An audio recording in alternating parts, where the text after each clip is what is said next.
Anjing itu dirantai selama 7 tahun, menyerang semua manusia.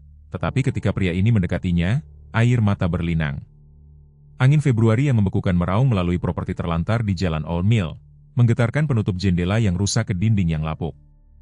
Di halaman belakang, rantai berat berdering berirama ke tanah beku saat Gray, seekor anjing campuran abu-abu besar, meringkuk melawan dingin yang menggigit.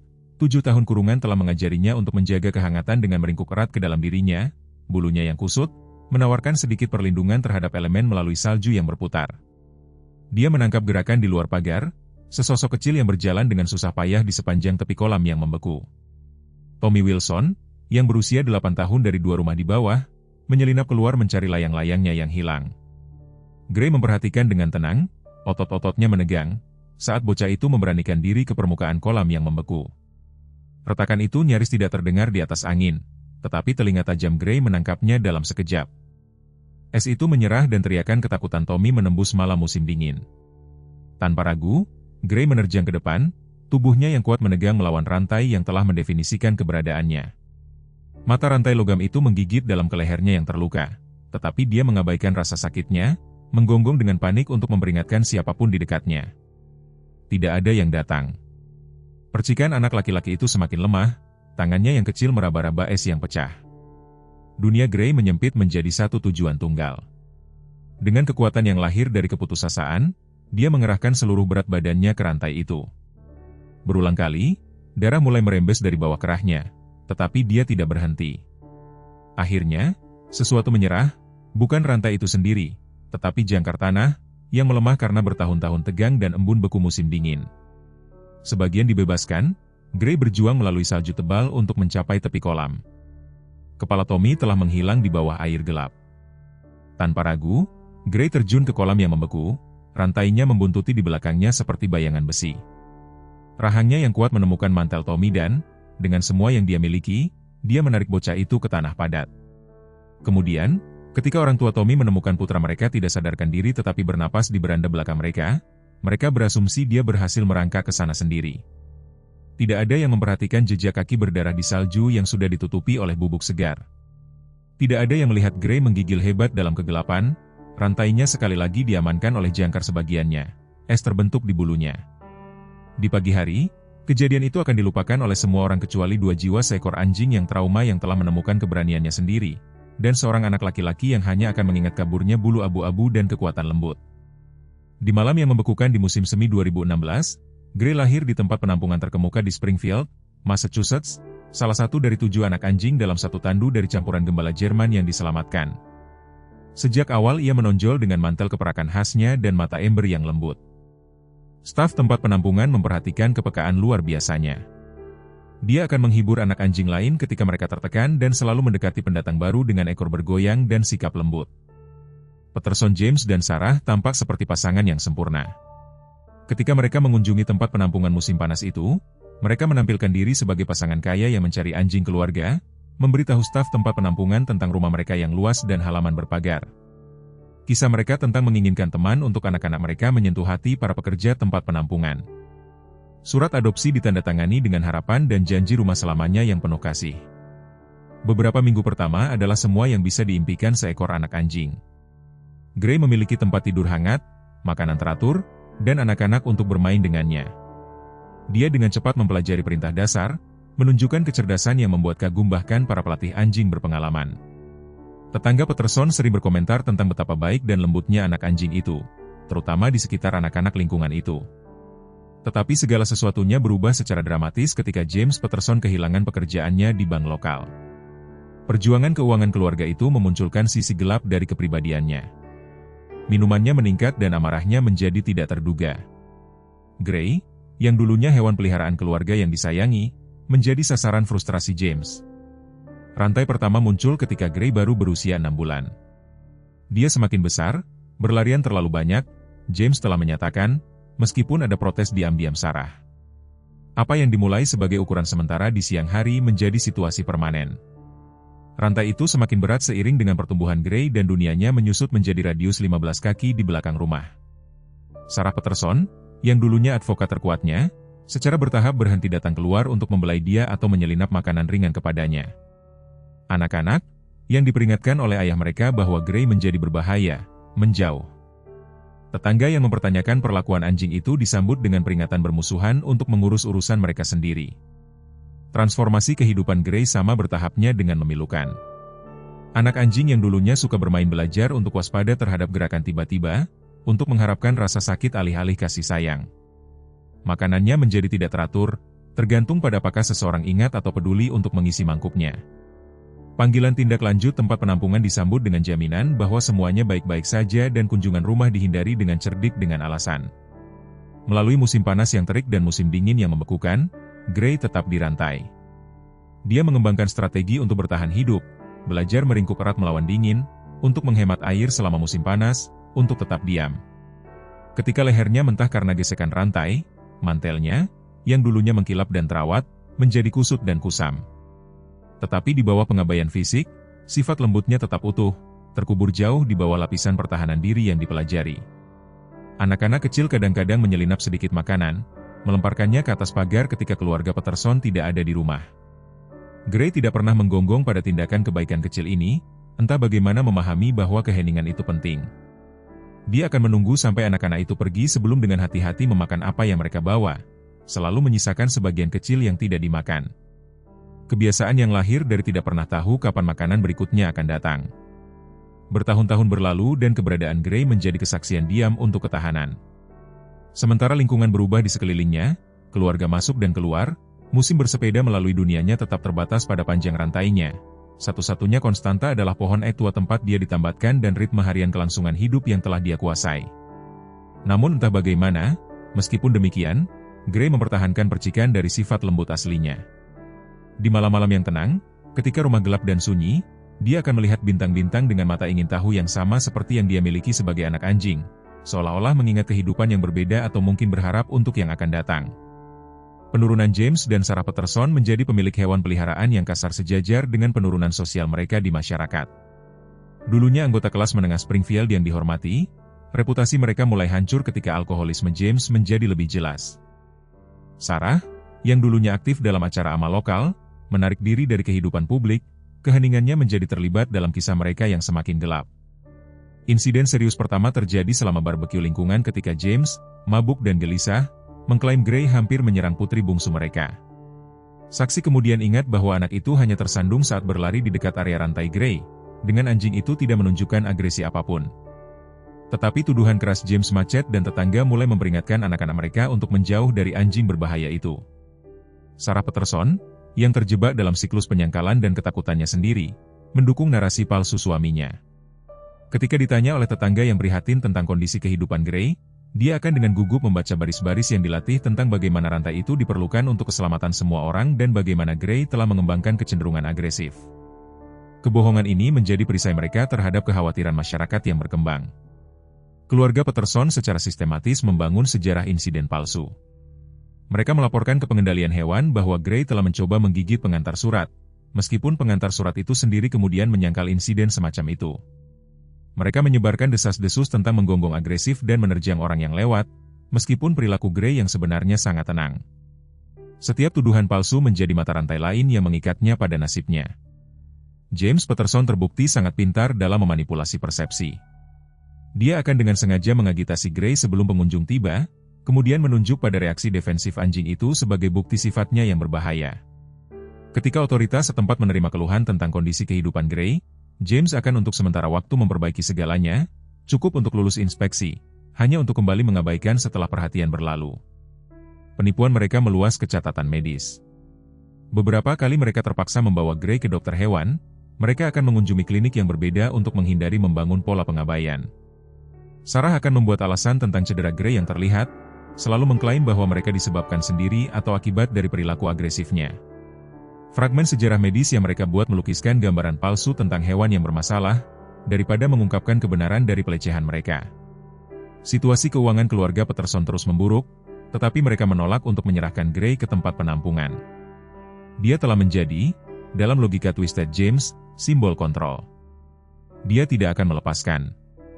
Ketika tetangga menawarkan untuk mengadopsi Gray, James akan menjadi mengancam, memperingatkan mereka tentang konsekuensi hukum jika mereka ikut campur dengan propertinya.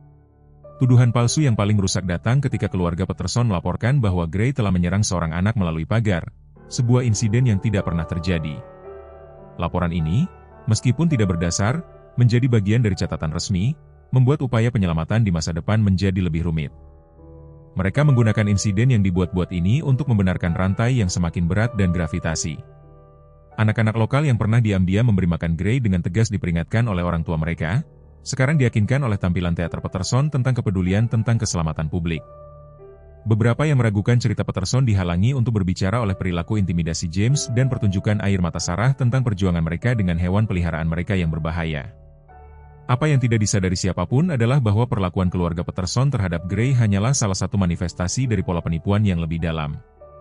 Di balik pintu tertutup mereka telah menciptakan dunia di mana kebenaran adalah cerita apapun yang melayani tujuan mereka dan penderitaan Gray hanyalah kerusakan jaminan dalam skema mereka yang lebih luas untuk mempertahankan penampilan dan menghindari tanggung jawab.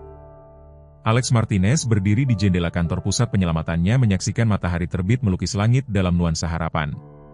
Pada usia 42 tahun, dia telah mendedikasikan lebih dari separuh hidupnya untuk menyelamatkan hewan yang telah ditinggalkan orang lain.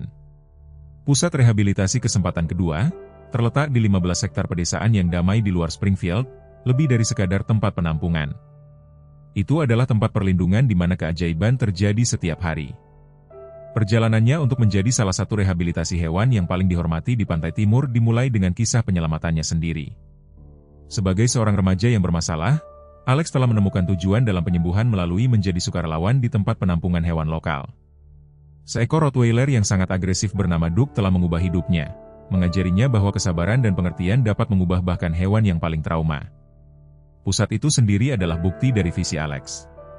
Tidak seperti tempat penampungan tradisional, ia dirancang untuk terasa seperti rumah. Kandang adalah kamar-kamar luas dengan pencahayaan lembut dan tempat tidur yang nyaman, musik klasik diputar dengan lembut melalui speaker tersembunyi dan dinding dicat dengan warna-warna yang menenangkan. Setiap detail direncanakan dengan hati-hati untuk membantu hewan yang trauma merasa aman dan memulai perjalanan penyembuhan mereka. Alex telah mengumpulkan tim unik yang berbagi filosofinya. Dr. Sarah Thompson, dokter hewan pusat yang berspesialisasi dalam menangani kasus pelecehan. Emily Shan, spesialis perilaku mereka, telah mengembangkan teknik inovatif untuk merehabilitasi anjing dengan trauma parah. Bersama-sama mereka telah berhasil merehabilitasi lebih dari 300 kasus yang dianggap tanpa harapan oleh fasilitas lain. Reputasi pusat telah tumbuh melalui dari mulut ke mulut di antara petugas pengendalian hewan dan pekerja tempat penampungan di seluruh New England. Mereka dikenal sebagai harapan terakhir untuk kasus-kasus yang paling menantang, anjing-anjing yang tidak dapat dibantu oleh fasilitas lain, yang jika tidak akan menghadapi eutanasia. Alex tidak pernah mengenakan biaya untuk layanan mereka, beroperasi sepenuhnya dari sumbangan dan hibah. Linda Parker, petugas pengendalian hewan setempat, telah menjadi salah satu sekutu terkuat mereka. Dia memahami hadiah khusus Alex untuk terhubung dengan hewan yang trauma dan telah menyaksikan secara langsung bagaimana kesabarannya dapat mengubah bahkan anjing yang paling agresif menjadi hewan peliharaan yang penuh kasih. Kemitraan mereka telah menyelamatkan banyak nyawa selama bertahun-tahun. Apa yang membedakan Alex adalah keyakinan mendasarnya bahwa setiap hewan pantas mendapatkan kesempatan, tidak peduli sejarah mereka. Dia menghabiskan berjam-jam mengamati setiap kedatangan baru, mempelajari bahasa unik mereka tentang ketakutan dan kepercayaan. Metodenya tidak konvensional. Dia sering menghabiskan berhari-hari hanya duduk di dekat seekor anjing yang trauma, membaca buku dengan keras untuk membantu mereka mengasosiasikan kehadiran manusia dengan ketenangan dan keselamatan. Dinding-dinding pusat itu dipenuhi dengan foto-foto sebelum dan sesudah dari kisah sukses mereka. Setiap gambar menceritakan kisah transformasi dari hewan yang ketakutan dan agresif menjadi hewan peliharaan yang bahagia dan terawat baik. Foto-foto ini lebih dari sekadar dekorasi. Mereka adalah pengingat mengapa mereka melakukan pekerjaan yang menantang ini, bukti bahwa bahkan luka terdalam pun dapat sembuh dengan cukup waktu dan cinta. Baru-baru ini, Alex telah memulai program penjangkauan masyarakat yang mendidik sekolah lokal tentang kesejahteraan hewan dan kepemilikan hewan peliharaan yang bertanggung jawab. Dia percaya bahwa pencegahan melalui pendidikan sama pentingnya dengan rehabilitasi. Presentasinya sering menampilkan beberapa kisah sukses mereka, bukti hidup bahwa kesabaran dan pengertian dapat mengatasi bertahun-tahun pelecehan dan pengabaian. Saat dia bersiap-siap untuk hari lain di pusat, Alex merenungkan kasus-kasus terbaru mereka. Setiap hewan membawa tantangannya sendiri, kisah kelangsungan hidupnya sendiri, tetapi kasus-kasus yang paling sulit, yang telah menyerah pada orang lain, yang paling kuat menariknya. Ini adalah orang-orang yang membutuhkan sentuhan khususnya, keyakinannya yang tak tergoyahkan pada kesempatan kedua. Panggilan itu datang pukul 7:15 pagi di pagi Oktober yang segar. Alex berada di dapurnya menjalani rutinitas paginya mengaduk madu ke dalam tehnya sambil meninjau jadwal rehabilitasi hari itu. Nada dering yang familiar Linda Parker dari pengendalian hewan membuatnya berhenti. Linda tidak pernah menelepon sepagi ini kecuali ada sesuatu yang sangat salah. Alex, kami punya keadaan darurat di 1247 Old Mill Road. Suara Linda tegang, membawa beban urgensi. Keluarga Peterson telah diusir, tetapi mereka meninggalkan anjing mereka. Ini kasus yang sudah kami pantau selama bertahun-tahun, anjing rantai. Kami punya jendela 48 jam sebelum properti diamankan oleh ban. Tangan Alex menegang di sekitar cangkirnya. Dia tahu tentang kasus Peterson. Semua orang di lingkaran kesejahteraan hewan lokal tahu. Selama bertahun-tahun mereka telah mencoba membangun kasus untuk penghapusan tetapi keluarga Peterson pandai menghindari inspeksi dan memanipulasi sistem. Sekarang, akhirnya, ada kesempatan untuk membantu. Tetapi situasinya jauh dari sederhana. Kondisi anjing itu, Alex bertanya, sudah meraih kit penyelamatannya. Kritis. Linda menjawab, dia sudah berada di luar sana selama 3 malam hujan. Tidak ada makanan yang bisa kita lihat. Mangkuk airnya kotor. Tapi Alex, dia ragu-ragu. Itu bukan bagian terburuknya. Dia sama sekali tidak bisa didekati. Tim saya mencoba mendekat. Dia menunjukkan agresi yang ekstrim. Kita bahkan tidak bisa berada dalam jarak 10 kaki untuk menilai kondisinya dengan benar. Saat Linda terus memberi pengarahan kepadanya, Alex mencatat detail penting. Anjing itu telah dirantai selama sekitar 7 tahun. Upaya sebelumnya oleh pengendalian hewan untuk memeriksanya telah disambut dengan permusuhan dari anjing dan pemiliknya. Rantai itu sangat tertanam di tanah sehingga peralatan penghapusan standar tidak akan berfungsi tanpa mendekat dengan berbahaya. Pengacara ban mendorong penghapusan segera, mengklaim masalah tanggung jawab. Linda menjelaskan, jika kita tidak dapat menghapusnya dengan aman hari ini, mereka berbicara tentang. Suaranya sedikit retak lebih banyak tindakan drastis. Alex memahami ancaman yang tak terucapkan. Dalam kasus tanggung jawab, eutanasia sering dianggap sebagai solusi praktis untuk anjing agresif. Dia tidak akan membiarkan itu terjadi. Tidak hari ini, bukan pada anjing ini. Saya sedang dalam perjalanan, kata Alex sudah mempersiapkan pendekatan mentalnya. Tahan keputusan apapun sampai saya tiba dan Linda membersihkan area dari penonton. Semakin sedikit orang di sekitar, semakin baik peluang kita. Perjalanan 15 menit ke Jalan Old Mill memberi Alex waktu untuk memproses tantangan di depan. Ini bukan hanya tentang mengeluarkan anjing dari rantai. Ini tentang mendekati makhluk yang tidak mengenal apapun selain kurungan dan pengabaian selama 7 tahun. Rantai fisik akan menjadi bagian termudah untuk dipatahkan. Yang psikologis akan jauh lebih menantang. Saat dia berbelok ke Jalan Old Mill, Alex melihat van pengendalian hewan Linda diparkir agak jauh dari properti. Lingkungan itu sepi, dengan hanya beberapa pejalan kaki anjing pagi yang penasaran melirik kendaraan resmi itu. Rumah yang ditinggalkan itu berdiri seperti bayangan di langit pagi, jendelanya gelap dan menuduh. Ini akan menjadi salah satu kasusnya yang paling menantang. Tetapi ketika Alex mengumpulkan peralatannya dan memulai persiapan mentalnya, dia merasakan rasa tujuan yang familiar. Setiap penyelamatan adalah kesempatan untuk menulis kesalahan untuk membawa terang ke dalam kegelapan. Dan di suatu tempat di belakang rumah itu, dirantai dan takut, ada seekor anjing yang pantas mendapatkan kesempatan itu lebih dari siapapun. Linda memimpin Alex melalui upaya timnya sebelumnya yang gagal untuk menyelamatkan Gray. Suaranya tegang dengan frustrasi dan kekhawatiran. Pagi itu dimulai dengan handler mereka yang paling berpengalaman, Mike Thompson, mencoba mendekat dengan suguhan bernilai tinggi, hotdog dan keju premium yang biasanya memenangkan bahkan anjing yang paling skeptis. Tanggapan Gray langsung dan menakutkan, menerjang sejauh rantainya, gigi diselimuti geraman dalam yang membuat bahkan handler veteran mundur. Kami mencoba setiap pendekatan di manual, Linda menjelaskan, menunjukkan kepada Alex laporan rinci di clipboardnya.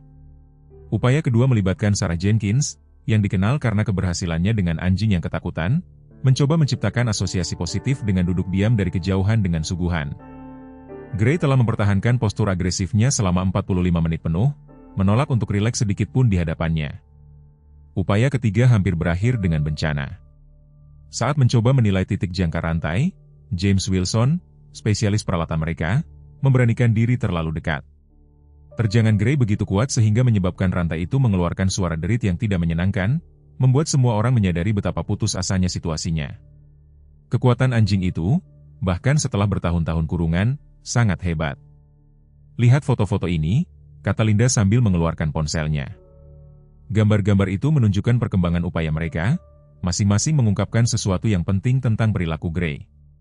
Bahasa tubuhnya bukan hanya agresif, tetapi berbicara tentang trauma yang mendalam. Matanya menahan ketakutan liar yang melampaui perilaku teritorial yang khas. Rantai itu telah mengukir lingkaran sempurna di tanah, menandai 7 tahun mondar-mandir dalam kurungan. Tim pengendalian hewan kemudian mencoba protokol darurat standar mereka. Mereka mencoba membuat penghalang dengan panel pagar seluler, berharap untuk menahan Gray sementara mereka mengerjakan rantai, tetapi dia menjadi lebih gelisah melihat peralatan itu. Suara panel logam yang dipindahkan telah memicu respons yang begitu keras sehingga mereka harus sepenuhnya meninggalkan pendekatan itu. Bahkan opsi pilihan terakhir mereka telah gagal. Charge Pole, alat yang mereka benci gunakan tetapi kadang-kadang harus digunakan dalam situasi darurat, terbukti mustahil untuk diterapkan. Gray terlalu pintar, terlalu cepat, dan terlalu kuat.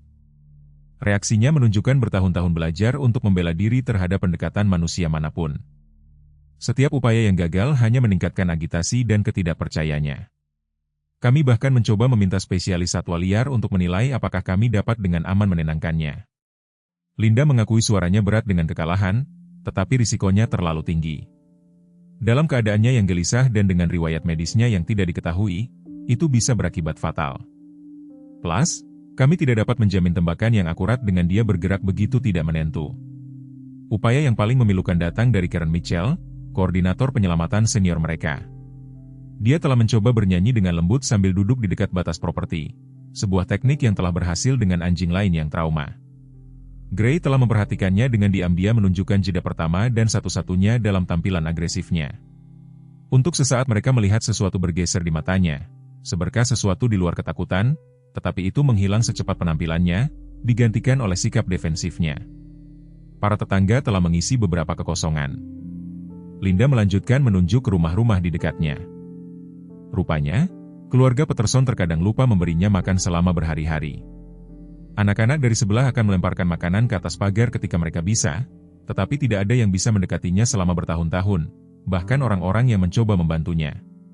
Saat mereka berdiri, mengamati dari jarak yang aman, baik Alex dan Linda dapat melihat situasi yang mustahil yang mereka hadapi. Waktu terus berdetak, tenggat waktu ban menjulang, dan setiap pendekatan standar telah gagal. Rantai Gray berderak dengan setiap gerakan, suara yang telah menjadi simfoni penahanannya. Mangkuk airnya terletak tepat di dalam jangkauan, setengah penuh air kotor, pengingat yang mencolok tentang urgensi misi mereka. Saat matahari pagi naik lebih tinggi, Alex memulai pengamatannya yang cermat terhadap Gray dari jarak yang strategis. Mata berpengalamannya menangkap setiap detail, membangun gambaran komprehensif tentang apa yang telah dilakukan selama bertahun-tahun pengabaian terhadap hewan yang dulunya lembut ini. Kondisi fisik anjing itu menceritakan kisah penderitaan berkepanjangan yang membuat hati Alex sakit, bahkan saat pikirannya yang profesional mencatat setiap pengamatan. Mantel Ray, yang seharusnya tebal dan berkilau, tergantung dalam gumpalan kusut, memperlihatkan bercak kulit yang teriritasi di bawah bertahun-tahun terpapar elemen telah membuat bulunya menjadi abu-abu kusam, tak bernyawa, jauh dari warna aslinya. Situs yang paling mengganggu adalah area leher, di mana rantai berat telah menghabiskan bulu dan kulit, meninggalkan cincin daging kapalan yang berbicara tentang gesekan dan rasa sakit yang konstan. Perhatikan postur berdirinya, Alex dengan tenang menunjuk kepada Linda. Distribusi berat Gray tidak merata, mendukung sisi kanannya. Bertahun-tahun gerakan terbatas kemungkinan besar menyebabkan atrofi otot dan masalah sendi. Cakarnya melebar luar biasa lebar, adaptasi dari terus-menerus berjuang melawan tarikan rantai. Terlepas dari halangan ini, masih ada kekuatan dalam bingkainya, jenis yang berasal dari kelangsungan hidup setiap hari. Rantai itu sendiri adalah bagian teknik yang kejam, jauh lebih berat dari yang diperlukan bahkan untuk anjing besar. Itu menghilang ke tanah dekat pohon ek tua di mana bertahun-tahun gerakan melingkar telah mengukir alur yang dalam di bumi. Alex mencatat bagaimana Gray telah belajar mengelola beratnya, menggeser tubuhnya dalam latihan, gerakan yang meminimalkan ketegangan di lehernya. Tetapi mata Gray yang menarik perhatian penuh Alex. Di balik tampilan defensif yang ganas, dia melihat sesuatu yang mungkin telah terlewatkan oleh orang lain, kecerdasan dan kesadaran yang bertentangan dengan narasi anjing berbahaya. Ketika Gray berpikir tidak ada yang mengawasi, Penjaganya sedikit turun, mengungkapkan kelelahan dan apa yang Alex kenali sebagai trauma emosional yang mendalam. Dia memantau jarak kita dengan tepat. Alex mengamati, mencatat bagaimana reaksi Gray berubah berdasarkan posisi kita yang tepat. Lihat bagaimana dia melacak gerakan di sisi kanannya lebih agresif, mungkin di mana sebagian besar ancaman datang dari masa lalu. Setiap respons Gray diperhitungkan, dipelajari dari bertahun-tahun mempertahankan wilayah kecilnya, satu-satunya kendali yang dia miliki di dunianya yang terbatas. Halaman itu menceritakan kisahnya sendiri. Berbagai item tergeletak tepat di luar jangkauan Gray, bukti ejekan kejam dari masa lalunya. Sebuah mangkuk air bertengger genting di tepi radius rantainya, memaksanya untuk meregang dengan tidak nyaman untuk setiap minuman. Tanah dalam jangkauannya benar-benar kosong, sementara rumput tebal tumbuh mengejek hanya beberapa inci di luar panjang rantainya. Alex memperhatikan pola pernapasan Gray, mencatat sedikit sentakan di dadanya yang mengisyaratkan kemungkinan masalah pernapasan. Tulang rusuk anjing itu terlihat, meskipun tidak terlalu menonjol, mungkin berkat para tetangga yang diam-diam memberinya makan. Otot-ototnya, meskipun menyusut di beberapa area, menunjukkan definisi yang berasal dari terus-menerus berjuang melawan pengekangan. Lihat matanya saat burung terbang di atas, Alex berbisik kepada Linda. Dalam momen singkat itu, kita melihat sekilas sifat sejati Gray, kerinduan dalam tatapannya yang mengikuti makhluk bebas itu. Momen-momen ini mengungkapkan sesuatu yang penting. Di suatu tempat di dalam hewan yang defensif dan ketakutan ini ada seekor anjing yang ingat, atau mungkin bermimpi, tentang kehidupan yang berbeda. Yang paling penting adalah ekspresi mikro Gray, gerakan telinga yang halus, perubahan kecil pada otot-otot wajahnya, cara ekornya berkedut tanpa sadar pada suara-suara tertentu. Reaksi-reaksi tak sadar ini memberitahu Alex bahwa di balik tampilan agresifnya ada seekor anjing yang masih mampu memberikan respons normal, masih mampu memproses di luar rasa takut dan pertahanan belaka. Dia tidak berada di luar jangkauan, Alex akhirnya menyatakan dengan suara yang membawa keyakinan tenang yang membuatnya terkenal di kalangan rehabilitasi. Semua yang saya lihat, cara dia memproses informasi, bagaimana dia memodulasi responsnya, bahkan tampilan agresifnya, itu semua adalah perilaku yang dipelajari, mekanisme bertahan hidup yang canggih. Ini bukan anjing yang berbahaya. Ini adalah seorang penyintas yang tidak pernah memiliki kesempatan untuk menjadi apapun selain itu. Seiring berjalannya pagi, Alex mulai menerapkan pendekatan tidak konvensionalnya untuk menjangkau Gray. Pertama, dia meminta Linda dan timnya untuk memindahkan kendaraan mereka dari pandangan, mengetahui bahwa kehadiran resmi seringkali menambah stres pada anjing yang trauma. Kita perlu menanggalkan setiap lapisan tekanan, jelasnya pelan. Saat ini, dunianya harus sekecil dan semudah mungkin untuk dikelola. Alex memilih posisinya dengan hati-hati, duduk bersila di tanah pada jarak yang membuatnya berada tepat di luar ambang reaksi Gray. Dia mengeluarkan buku bersampul tipis yang usang dari perlengkapan penyelamatannya, orang tua dan laut, dan mulai membaca dengan suara lembut dan mantap. Pilihan itu bukan acak. Alex telah belajar selama bertahun-tahun bahwa prosa Hemingway yang sederhana dan berirama memiliki efek menenangkan pada hewan yang trauma. Aku hanya akan berada di sini bersamamu, Gray, Alex mengumumkan kepada Gray, mempertahankan nada percakapan. Tidak ada hal lain yang terjadi, tidak ada tekanan, tidak ada ekspektasi.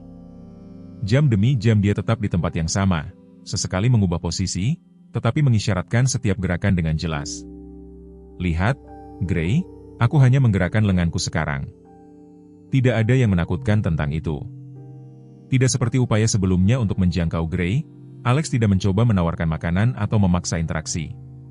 Sebaliknya, dia mengeluarkan makan siangnya sendiri, roti lapis sederhana, dan memakannya perlahan, dengan sengaja menjatuhkan potongan-potongan kecil di sampingnya. Jangan pedulikan aku, sobat, hanya makan siangku di sini. Kamu boleh memakannya jika mau, tapi tidak perlu terburu-buru. Sepanjang hari, Alex mempertahankan komentar yang terus-menerus tentang tindakannya, suaranya menjadi kehadiran yang konstan dan dapat diprediksi di dunia Gray. Dia memperhatikan bagaimana telinga anjing itu berkedut pada kata-kata tertentu, bagaimana matanya sesekali berkedip tertarik, meskipun dia mempertahankan postur defensifnya. Sinyal-sinyal kecil ini memberitahu Alex bahwa pendekatannya mulai berhasil. Pada awal siang, Alex mengamati perubahan signifikan pertama. Geraman konstan Gray telah mereda menjadi gemuruh sesekali, dan otot-ototnya, meskipun masih tegang, telah kehilangan sebagian dari postur defensif kaku mereka. Anjing itu bahkan duduk sebentar, sesuatu yang Linda konfirmasi belum dia lihat selama upaya mereka sebelumnya. Kuncinya ada pada detail-detail kecil, Alex menjelaskan dengan lembut kepada Linda ketika dia memeriksa. Lihat bagaimana dia memproses kehadiranku. Dia belajar bahwa manusia dapat hadir tanpa mengancam. Setiap jam membawa perubahan halus dalam perilaku Gray, sedikit relaksasi di rahangnya, penurunan sesaat dari penjagaannya saat minum air, kemiringan kepala yang penasaran ketika Alex membalik halaman di bukunya. Saat matahari mulai melengkung ke arah sore, Alex memperkenalkan fase berikutnya dari pendekatannya. Dia mulai bersenandung pelan lagu-lagu rakyat kuno seperti yang diajarkan nenek kepadanya. Melodi-melodinya sederhana, berulang, dan menenangkan. Dia memperhatikan bagaimana pernapasan Gray kadang-kadang tenggelam dengan ritme lagu-lagu itu, respons bawah sadar yang menunjukkan bahwa anjing itu mulai rileks. Terlepas dari dirinya sendiri, kesabaran Alex tidak tergoyahkan. Ketika Gray menunjukkan tanda-tanda stres, ketegangan mendadak, kembalinya geraman, Alex hanya akan melanjutkan membaca dengan suaranya, mempertahankan pola yang tenang dan mantap sampai anjing itu tenang lagi. Dia mengajari Gray asosiasi baru, kehadiran manusia dapat berarti kedamaian daripada ancaman. Momen terobosan datang tak terduga. Seekor tupai melesat melintasi halaman, dan untuk pertama kalinya perhatian Gray benar-benar meninggalkan Alex, melacak hewan kecil itu dengan minat anjing alami. Pada saat yang tidak dijaga itu, Alex melihat anjing itu. Gray bisa menjadi dan mungkin menjadi lagi. Ketika perhatian Gray kembali ke Alex, ada perubahan halus tapi signifikan dalam ekspresinya. Rasa takut masih ada di sana, tetapi sekarang diwarnai dengan sesuatu yang lain, rasa ingin tahu. Kamu melakukannya dengan sangat baik, Alex menyemangati, mencatat bagaimana telinga Gray sekarang sesekali terangkat ke depan mendengar suaranya. 7 tahun adalah waktu yang lama untuk sendirian, tetapi itu akan berubah hari ini. Dia mulai mencampurkan cerita pribadi ke dalam monolognya, bercerita kepada Gray tentang anjing-anjing lain yang telah dia bantu, tentang suaka di mana dia akan segera aman, tentang kehidupan yang menanti di luar rantai. Saat malam mendekat, Alex telah mempertahankan posisinya selama hampir 8 jam, punggungnya sakit karena duduk di tanah yang keras, tetapi dia tahu mereka berada di titik kritis. Tampilan defensif Gray telah menurun secara signifikan, dan dia mulai menunjukkan tanda-tanda minat yang tulus pada kehadiran Alex. Lebih penting lagi, dia mulai membuat pilihan, memilih untuk menonton daripada menggerutu, untuk mendengarkan daripada menggonggong. Matahari terbenam ketika Alex memutuskan untuk memulai fase kontak kritis berikutnya.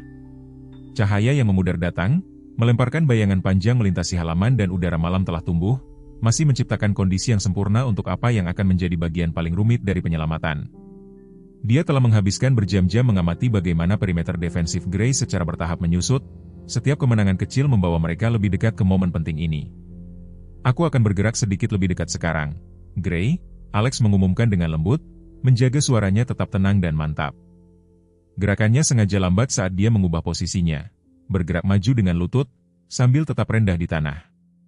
Telinga Gray segera rata, tetapi secara signifikan dia tidak menggerutu, perubahan yang nyata dari responsnya sebelumnya.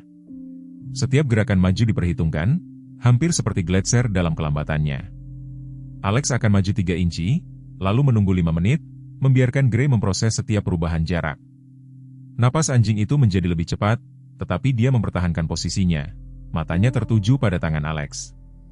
Bertahun-tahun pengalaman telah mengajari Alex untuk membaca tanda-tanda halus ini. Gray tidak hanya mentolerir pendekatannya, dia memilih untuk mengizinkannya.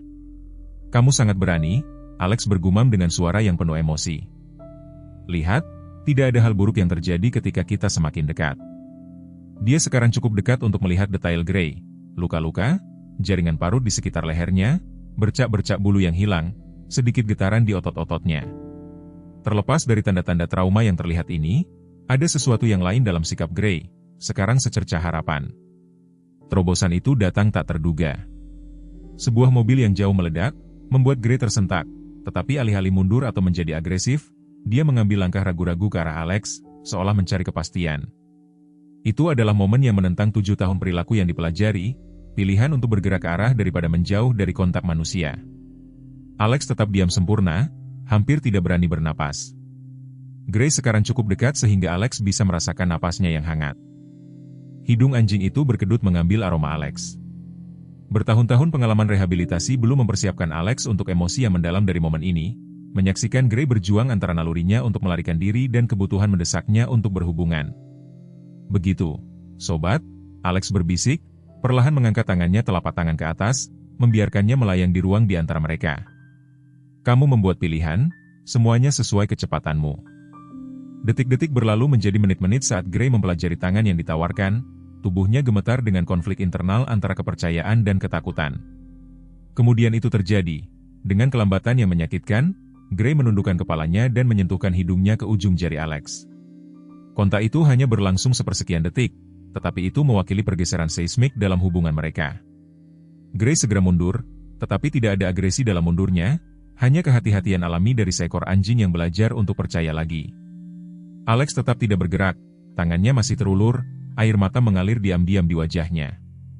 Sentuhan sederhana ini lebih dari sekadar kontak fisik. Itu adalah hubungan sukarela pertama Gray dengan seorang manusia dalam 7 tahun. Itu adalah pilihan untuk percaya yang dibuat meskipun setiap pelajaran menyakitkan yang telah diajarkan hidupnya tentang kontak manusia.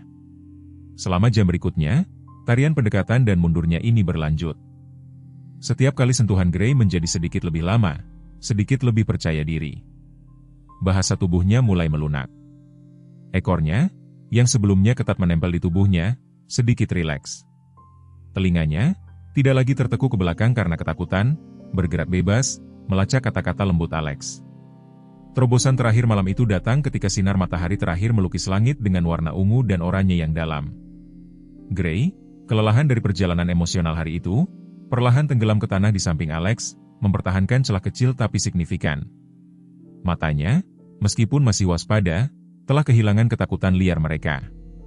Sebaliknya, mereka memegang pandangan bertanya-tanya, seolah bertanya apakah realitas baru ini dapat dipercaya. Alex mulai dengan lembut menceritakan kisah-kisah tentang Suaka, tentang anjing-anjing lain yang telah menemukan penyembuhan di sana, tentang tempat tidur empuk dan tangan-tangan lembut yang menanti mata Gray menjadi berat saat dia mendengarkan. Namun dia melawan tidur, masih belum sepenuhnya siap untuk menurunkan penjagaannya. Tetapi ketika Alex dengan hati-hati mengulurkan tangannya lagi, Gray tidak ragu untuk menekan hidungnya ke sana, menahan kontak selama beberapa detik. Linda, yang telah menonton dari kejauhan, menyeka air mata dari matanya.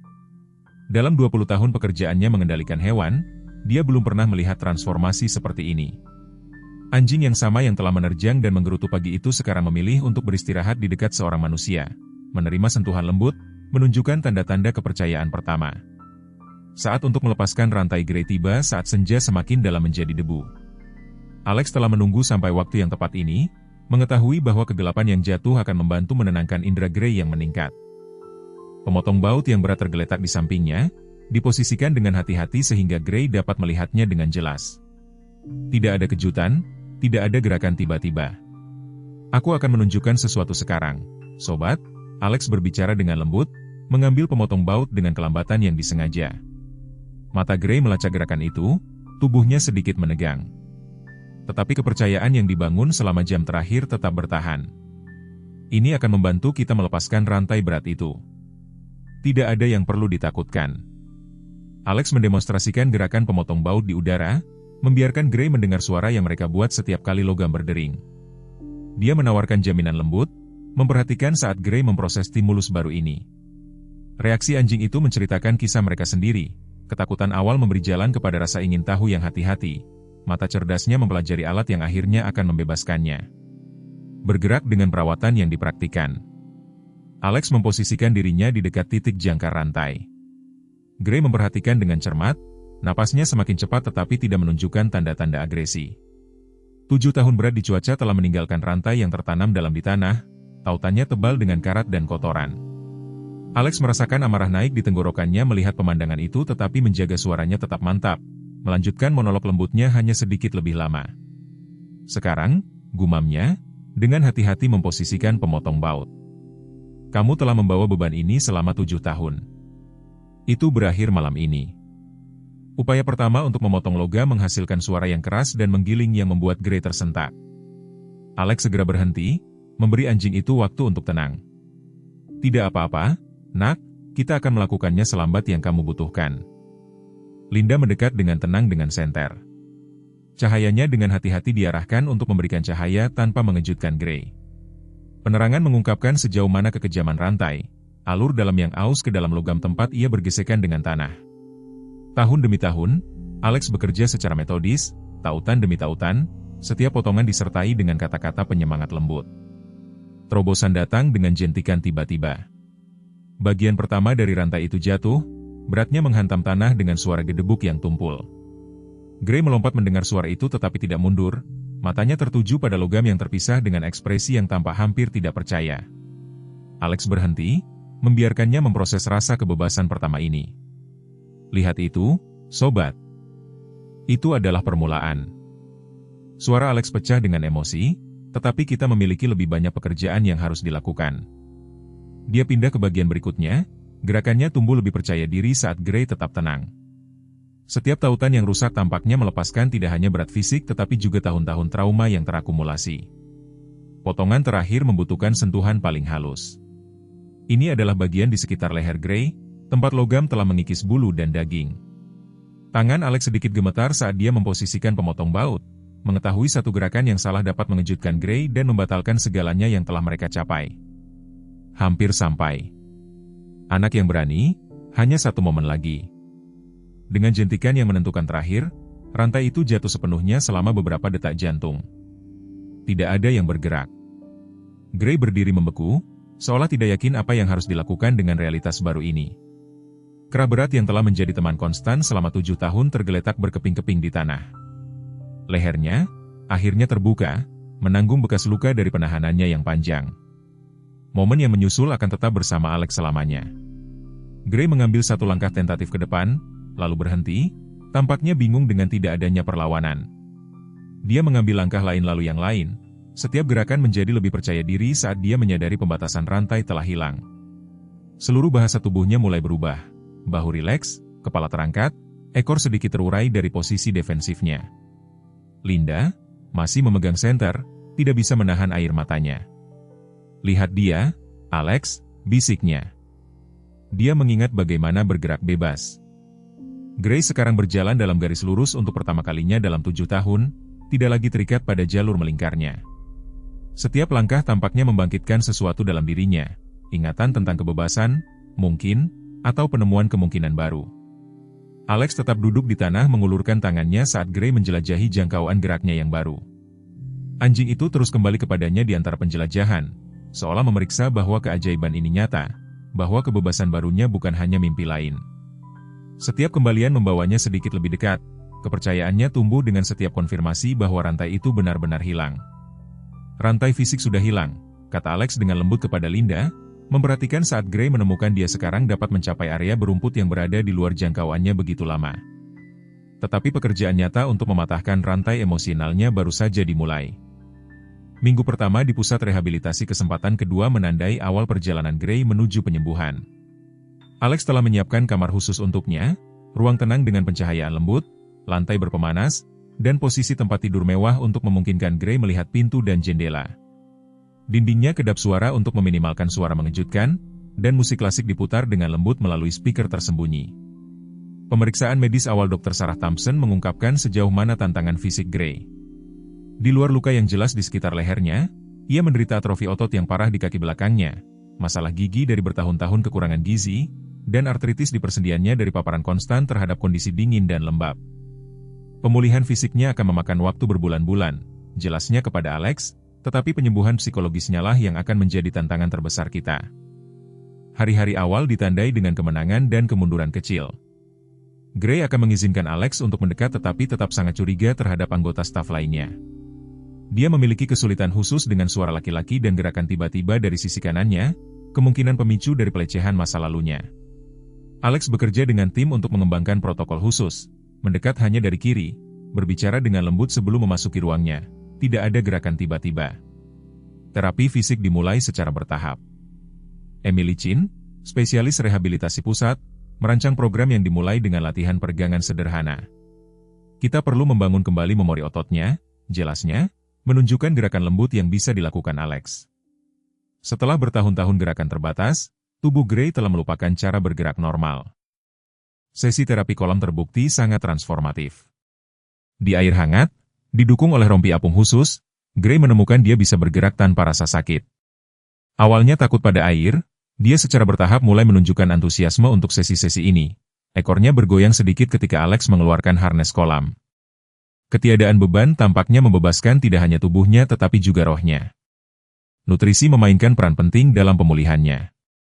Dr. Thompson mengembangkan diet khusus untuk mengatasi tahun-tahun kekurangan gizi. Kita sudah melihat peningkatan pada bulunya. Catatnya selama minggu ketiga, menunjuk ke area tempat bulu baru mulai tumbuh. Tubuhnya akhirnya mendapatkan nutrisi yang dibutuhkan untuk menyembuhkan terobosan itu. Dan rehabilitasi emosional Gray datang tak terduga. Selama minggu keempatnya di pusat, seekor anak anjing penyelamat muda bernama Luna, baru-baru ini dibawa dari kasus penimbunan, telah melarikan diri dari kandangnya dan menemukan jalannya ke kamar Gray. Para staf menyaksikan dengan takjub saat Gray, alih-alih menunjukkan agresi, dengan lembut mendorong anak anjing itu kembali ke tempat yang aman. Interaksi ini mengungkapkan sisi pengasuhan kepribadiannya yang telah selamat dari tahun-tahun trauma. Alex mulai memasukkan interaksi terkontrol dengan Luna ke dalam program rehabilitasi Gray. Permainan polos anak anjing itu tampaknya membangkitkan sesuatu dalam diri Gray, pengingat mungkin tentang masa kecil anak anjingnya yang hilang. Anggota staf sering menemukannya berbaring dengan sabar sementara Luna memanjatnya, matanya lembut dan waspada. Perubahan fisik menjadi lebih jelas saat minggu berubah menjadi bulan. Gerbang Gray membaik saat kekuatan ototnya meningkat. Pertahanan kaku dalam posturnya secara bertahap melunak. Bulunya, yang sekarang diberi makan dengan benar dan dirawat secara teratur, mendapatkan kembali kilau alaminya. Yang paling penting, matanya kehilangan tampilan menghantui mereka, digantikan oleh rasa ingin tahu yang berkembang tentang dunia di sekitarnya. Belajar bermain lagi adalah aspek rehabilitasinya yang sangat mengharukan. Alex akan menghabiskan berjam-jam duduk di lantai kamar Gray hanya menggulirkan bola lembut bolak-balik.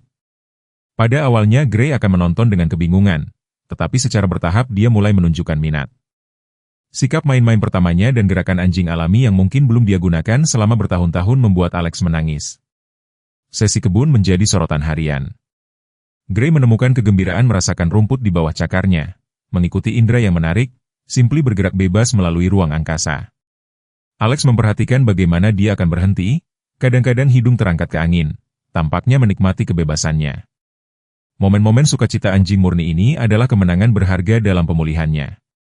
Teror malam tetap menjadi tantangan. Gray kadang-kadang akan bangun gemetar, dihantui oleh ingatan tentang kehidupan masa lalunya.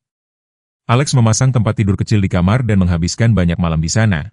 Kehadirannya menawarkan kenyamanan ketika kegelapan membawa kembali ketakutan lama.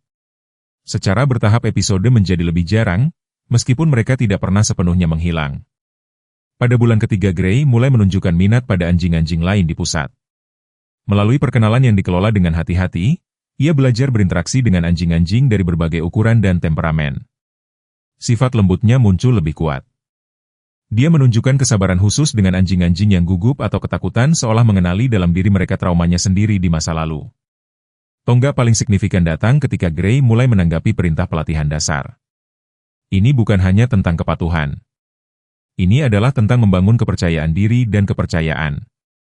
Setiap interaksi yang berhasil, setiap duduk atau datang diikuti dengan pujian lembut, membantu memperkuat ikatannya dengan manusia dan keyakinannya pada nilainya sendiri.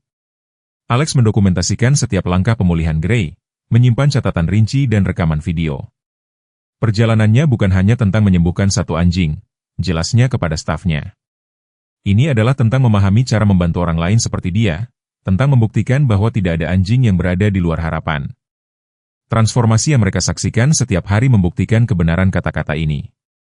Margaret Sullivan pertama kali mengunjungi pusat rehabilitasi kesempatan kedua pada pagi musim gugur yang segar, rambut peraknya disematkan dengan rapi ke belakang, memegang tas kulit yang usang.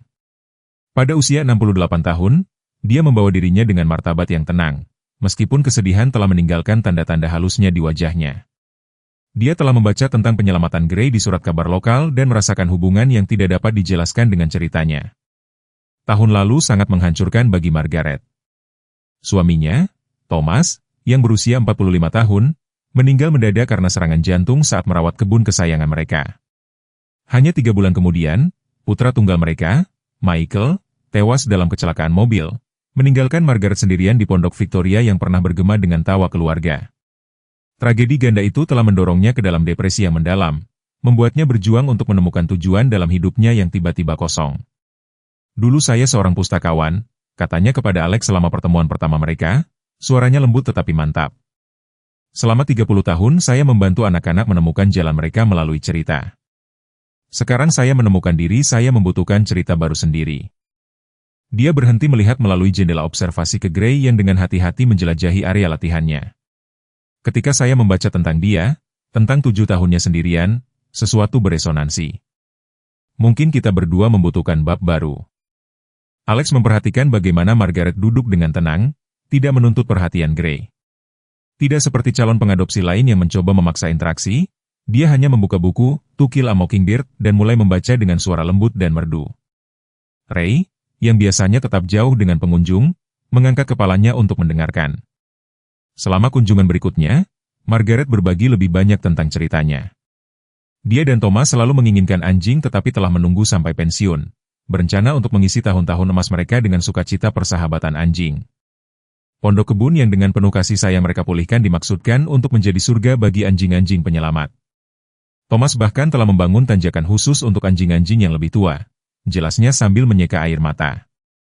Dia tidak pernah melihatnya digunakan. Kunjungannya menjadi teratur, 3 kali seminggu, setiap kali membawa buku baru untuk dibaca. Dia akan duduk di area kebun menghormati ruang Gray hanya membaca dengan suara keras. Sambil dia mendengarkan, staf memperhatikan bagaimana Gray mulai mengantisipasi kunjungannya. Telinganya terangkat mendengar suara mobilnya di tempat parkir. Ada sesuatu tentang kehadirannya yang tenang yang tampaknya beresonansi dengan semangat penyembuhannya. Suatu sore yang hujan, Margaret tiba tampak sangat rapuh. Itu adalah peringatan kematian Thomas, dan kesedihan duduk berat di pundaknya saat dia duduk di kursi biasanya. Suaranya bergetar saat dia membuka bukunya. Sesuatu yang luar biasa terjadi. Gray, yang telah menonton dari sudut favoritnya, perlahan mendekat dan meletakkan kepalanya di pangkuannya, kontak sukarela pertamanya dengan siapapun selain Alex.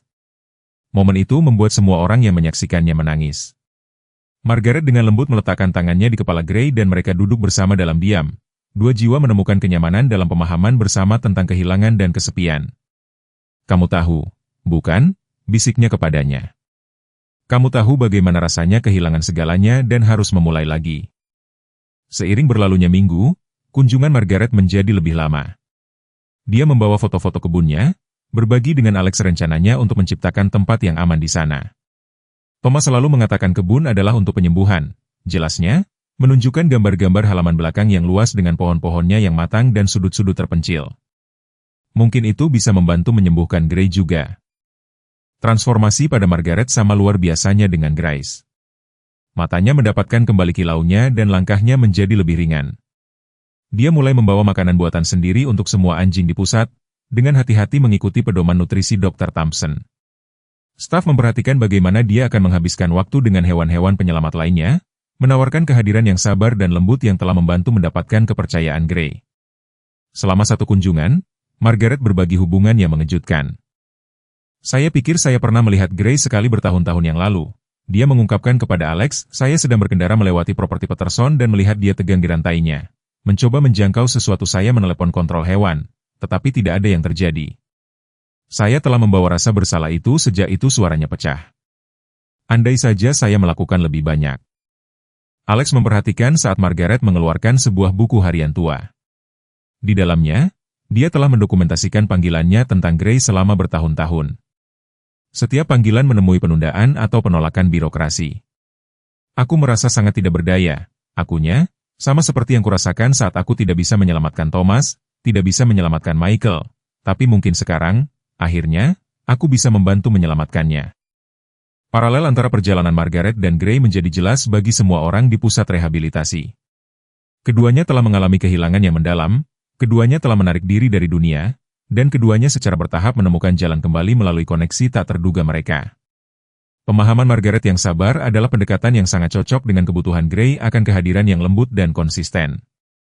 Menjelang Natal, Margaret membawa sesuatu yang istimewa untuk dibagikan, sebuah album foto tua. "Ini keluarga kita," katanya kepada Gray, yang duduk dengan penuh perhatian di samping kursinya. "Thomas, Michael, kehidupan kita bersama. Aku belum menunjukkan ini kepada siapapun sejak." Dia tidak bisa menyelesaikan kalimatnya, tapi dia tidak perlu melakukannya. Gray mendekat ke sisinya, menawarkan kenyamanan yang sama yang telah dia berikan kepadanya selama beberapa bulan terakhir saat musim dingin tiba di pusat rehabilitasi kesempatan kedua. Hubungan Gray dengan staf berkembang dengan cara yang menyentuh hati semua orang. Setiap anggota tim memainkan peran unik dalam pemulihannya, dan sebagai balasannya, Gray mulai menunjukkan berbagai aspek kepribadiannya kepada masing-masing dari mereka. Emily Chin, terapis fisik, menemukan sisi lucu Gray selama sesi pagi mereka. Apa yang dimulai sebagai latihan terapeutik yang ketat secara bertahap berubah menjadi momen kegembiraan. Dia akan tertawa saat Gray, yang semakin kuat setiap hari, akan memulai rutinitas mereka dengan membawakannya bola terapi biru khusus. Dia mengajariku banyak hal tentang ketahanan seperti aku mengajarinya tentang gerakan, katanya kepada Alex suatu pagi saat menyaksikan Gray dengan bangga menguasai latihan keseimbangan baru. Pemeriksaan medis Dr. Sarah Thompson menjadi peluang untuk membangun kepercayaan. Awalnya membutuhkan kehadiran Alex untuk setiap pemeriksaan, Gray sekarang dengan sukarela mengikutinya ke ruang perawatan. Dia menyimpan stoples khusus berisi camilan organik di kantornya, dan staf akan tersenyum melihat Gray duduk dengan sabar di dekat pintunya selama penimbangan mingguan. Pemulihan fisiknya luar biasa, catatnya, tetapi kesediaannya untuk percaya lagi yang benar-benar membuatku kagum. Penjaga keamanan malam, James Wilson, menjalin ikatan tak terduga dengan Gray selama jam-jam sepi. James sering menemukan Gray menunggu di dekat pintu kamarnya selama putaran tengah malam, siap untuk jalan-jalan damai mereka di taman yang diterangi cahaya bulan. Pertemuan malam hari ini membantu Gray mengatasi rasa takutnya terhadap sosok pria, karena kehadiran James yang lembut dan sikap tenang memberikan model baru energi maskulin. Katie Martinez, seorang pekerja magang muda yang bertanggung jawab atas jadwal makan, menjadi teman pagi khusus Gray. Ekornya akan bergoyang mendengar suara senandungnya saat dia mendekat dengan sarapan. Dia mengembangkan permainan menyembunyikan camilan kecil dan mainan teka-teki, membantu merangsang pikirannya sambil membangun kepercayaan dirinya. Dia sangat lembut mengambil camilan sekarang, amatinya. Tidak seperti anjing ketakutan yang pertama kali tiba. Terobosan dengan staf pemeliharaan datang secara bertahap. Tom Peterson, yang awalnya perlu bekerja di sekitar jadwal Gray karena anjing itu takut pada peralatan, mendapati dirinya seorang asisten yang ingin tahu. Gray akan menyaksikan dengan saksama saat Tom memperbaiki berbagai hal di sekitar pusat rehabilitasi. Ketakutan awalnya pada peralatan pemeliharaan digantikan oleh ketertarikan. Tom mulai menceritakan pekerjaannya, dan tak lama kemudian Gray dikenal sebagai pengawas pusat rehabilitasi, memantau perbaikan dengan perhatian cermat. Bahkan Linda Parker, yang telah melihat Gray dalam keadaan paling defensif selama penyelamatan, mengembangkan hubungan khusus dengannya. Selama kunjungan mingguan untuk memeriksa berbagai kasus, dia akan menemukan Gray menunggu untuk mengantarnya dalam putarannya. Dia sepertinya ingin membantu anjing-anjing ketakutan lainnya. Perhatikannya. Sepertinya dia mengingat perjalanannya sendiri dan ingin menunjukkan kepada mereka bahwa tidak apa-apa. Hubungan yang paling menyentuh hati berkembang antara Gray dan penghuni pusat rehabilitasi lainnya. Staf memperhatikan bagaimana dia akan memposisikan dirinya di dekat kandang anjing yang baru tiba, menawarkan kehadiran yang tenang selama malam pertama mereka yang menakutkan. Dia menunjukkan kesabaran yang tak terbatas, membiarkan mereka memanjat tubuhnya dan dengan lembut mengarahkan perilaku mereka yang terlalu antusias. Satu insiden yang sangat berkesan terjadi ketika seekor anjing gembala campuran yang sangat trauma bernama Storm tiba. Sementara staf berjuang untuk mendekati anjing yang ketakutan itu, Gray duduk dengan tenang di luar kandangnya hari demi hari. Kehadirannya yang damai akhirnya mendorong Storm untuk memberanikan diri mendekat ke pintu kandang, dan melalui contohnya, dia mulai mempercayai staf. Dapur menjadi tempat lain di mana kepribadian Gray berkembang. Koki Maria Gonzalez, yang menyiapkan makanan khusus untuk anjing dengan kebutuhan diet khusus, mendapati dirinya dengan pengamat yang sopan namun gigih. Gray akan berbaring di ambang pintu mengawasinya bekerja, dan dia bersumpah dia bisa tahu kapan dia sedang menyiapkan diet antiinflamasi khususnya. Dia telah menjadi kritikus makanan kami, candanya, tetapi ulasannya selalu baik. Selama sesi pelatihan kelompok, Gray mulai membantu secara alami dengan anjing-anjing yang lebih baru. Sarah Jenkins, kepala pelatih, kagum dengan pemahamannya yang intuitif tentang anjing-anjing yang ketakutan. Dia tahu persis bagaimana mendekati mereka, kapan harus mundur, kapan harus memberi semangat. Dia menjadi anjing terapi tanpa pelatihan formal apapun. Staf administrasi juga jatuh di bawah pesona lembut Gray. Sukarelawan meja resepsionis akan menemukan hadiah-hadiah kecil yang ditinggalkan di stasiun mereka. Mainan atau bola favorit, dibawa sebagai salam setiap pagi. Gray tampaknya memahami bahwa orang-orang ini adalah bagian dari keluarga besarnya, masing-masing berkontribusi pada kehidupan barunya dengan cara mereka sendiri. Mungkin dampak yang paling mendalam adalah pada sukarelawan termuda di pusat rehabilitasi, Amy Chin yang berusia 16 tahun, putri Emily, yang berjuang dengan kecemasan sosial. Gray akan mencarinya selama shift akhir pekannya, berbaring dengan tenang di sampingnya saat dia mengisi dokumen atau memilah sumbangan. Ibunya memperhatikan bagaimana kepercayaan diri Amy tumbuh melalui interaksi ini, dukungan diam-diam dari anjing yang dulunya ketakutan membantunya menemukan kekuatannya sendiri. Menjelang Natal, staf bersiap untuk perayaan liburan tahunan mereka. Pada tahun-tahun sebelumnya, Gray akan terlalu kewalahan untuk acara semacam itu, tetapi tahun ini dia bergerak dengan percaya diri melalui pertemuan, menyapa banyak temannya, menerima hewan peliharaan yang lembut, dan bahkan berpartisipasi dalam foto grup. Sebuah tangisan aar dari anjing yang pernah takut sentuhan manusia. Krisis dimulai dengan surat bersertifikat yang dikirim ke pusat rehabilitasi kesempatan kedua pada suatu pagi Januari yang dingin. Tangan Alex gemetar saat dia membaca dokumen bahwa keluarga Peterson telah mengajukan tuntutan hukum untuk pengembalian Gray, bersama dengan tuduhan pencurian dan kerusakan properti selama penyelamatan. Lebih mengganggu adalah dokumentasi terlampir yang mengutip riwayat agresi Gray dan menuntut evaluasinya sebagai hewan berbahaya. Waktunya tidak bisa lebih buruk. Daerah itu baru-baru ini mengeluarkan peraturan yang lebih ketat mengenai anjing agresif setelah serangkaian insiden di kota-kota tetangga. Pengacara keluarga Peterson, Richard Coleman, dengan cerdik menggunakan perilaku defensif Gray yang terdokumentasi selama penyelamatannya sebagai bukti kecenderungan berbahaya. Petisi tersebut menyerukan penilaian bahaya segera dengan eutanasia yang direkomendasikan sebagai tindakan keselamatan publik. Linda bergegas ke pusat rehabilitasi segera setelah dia mendengar berita itu. Ini tidak masuk akal, gerutunya, meninjau dokumen. Mereka meninggalkannya. Mereka diusir. Bagaimana mungkin mereka bisa mengklaim kepemilikan sekarang? Tetapi kerangka hukumnya tidak sesederhana itu. Keluarga Peterson mengklaim bahwa mereka telah mencari Gray sejak pengusiran, melukis diri mereka sebagai pemilik yang peduli yang terpisah dari hewan peliharaan mereka selama masa sulit. Perintah penilaian bahaya tidak dapat ditunda. Dalam beberapa hari, panel pejabat daerah tiba di pusat rehabilitasi, petugas kendali hewan, ahli perilaku hewan, dan perwakilan keselamatan publik. Kehadiran mereka mengirimkan ria kecemasan melalui staf. Gray merasakan ketegangan. Dia tetap dekat dengan Alex selama evaluasi. Pengacara keluarga Peterson telah membangun kasus yang menarik di atas kertas. Dia telah mengumpulkan pernyataan dari mantan tetangga tentang gonggongan agresif Gray, dokumentasi dari banyak keluhan yang diajukan selama bertahun-tahun, dan bahkan rekaman video buram tentang Gray yang menerjang rantainya ketika orang lewat. Setiap bukti diambil di luar konteks, melukiskan gambaran hewan yang berbahaya. Dr. Thompson menyajikan catatan medis Gray yang menunjukkan tingkat pengabaian dan pelecehan yang telah dideritanya. Bekas luka ini menceritakan kisah sebenarnya, bantahnya, menunjuk ke bekas luka permanen yang ditinggalkan oleh kurungan rantai selama bertahun-tahun. Perilaku defensifnya adalah akibat langsung dari trauma dan ketakutan, bukan agresi. Tetapi panel tampaknya lebih fokus pada masalah tanggung jawab daripada memahami konteks perilaku masa lalu Gray. Evaluasi itu sendiri melelahkan. Gray harus menjalani serangkaian tes standar yang dirancang untuk menilai reaksinya terhadap berbagai rangsangan, suara-suara tiba-tiba, gerakan cepat, kehadiran anjing lain, skenario menjaga makanan. Meskipun dia tetap tenang selama sebagian besar penilaian, keraguan-raguannya sedikit ketika didekati oleh evaluator pria asing dicatat sebagai potensi masalah. Margaret Sullivan tiba tanpa pemberitahuan selama evaluasi, kehadirannya memberikan dukungan diam-diam. Dia menyaksikan dengan berlinang air mata saat Gray bekerja untuk memahami apa yang diharapkan darinya.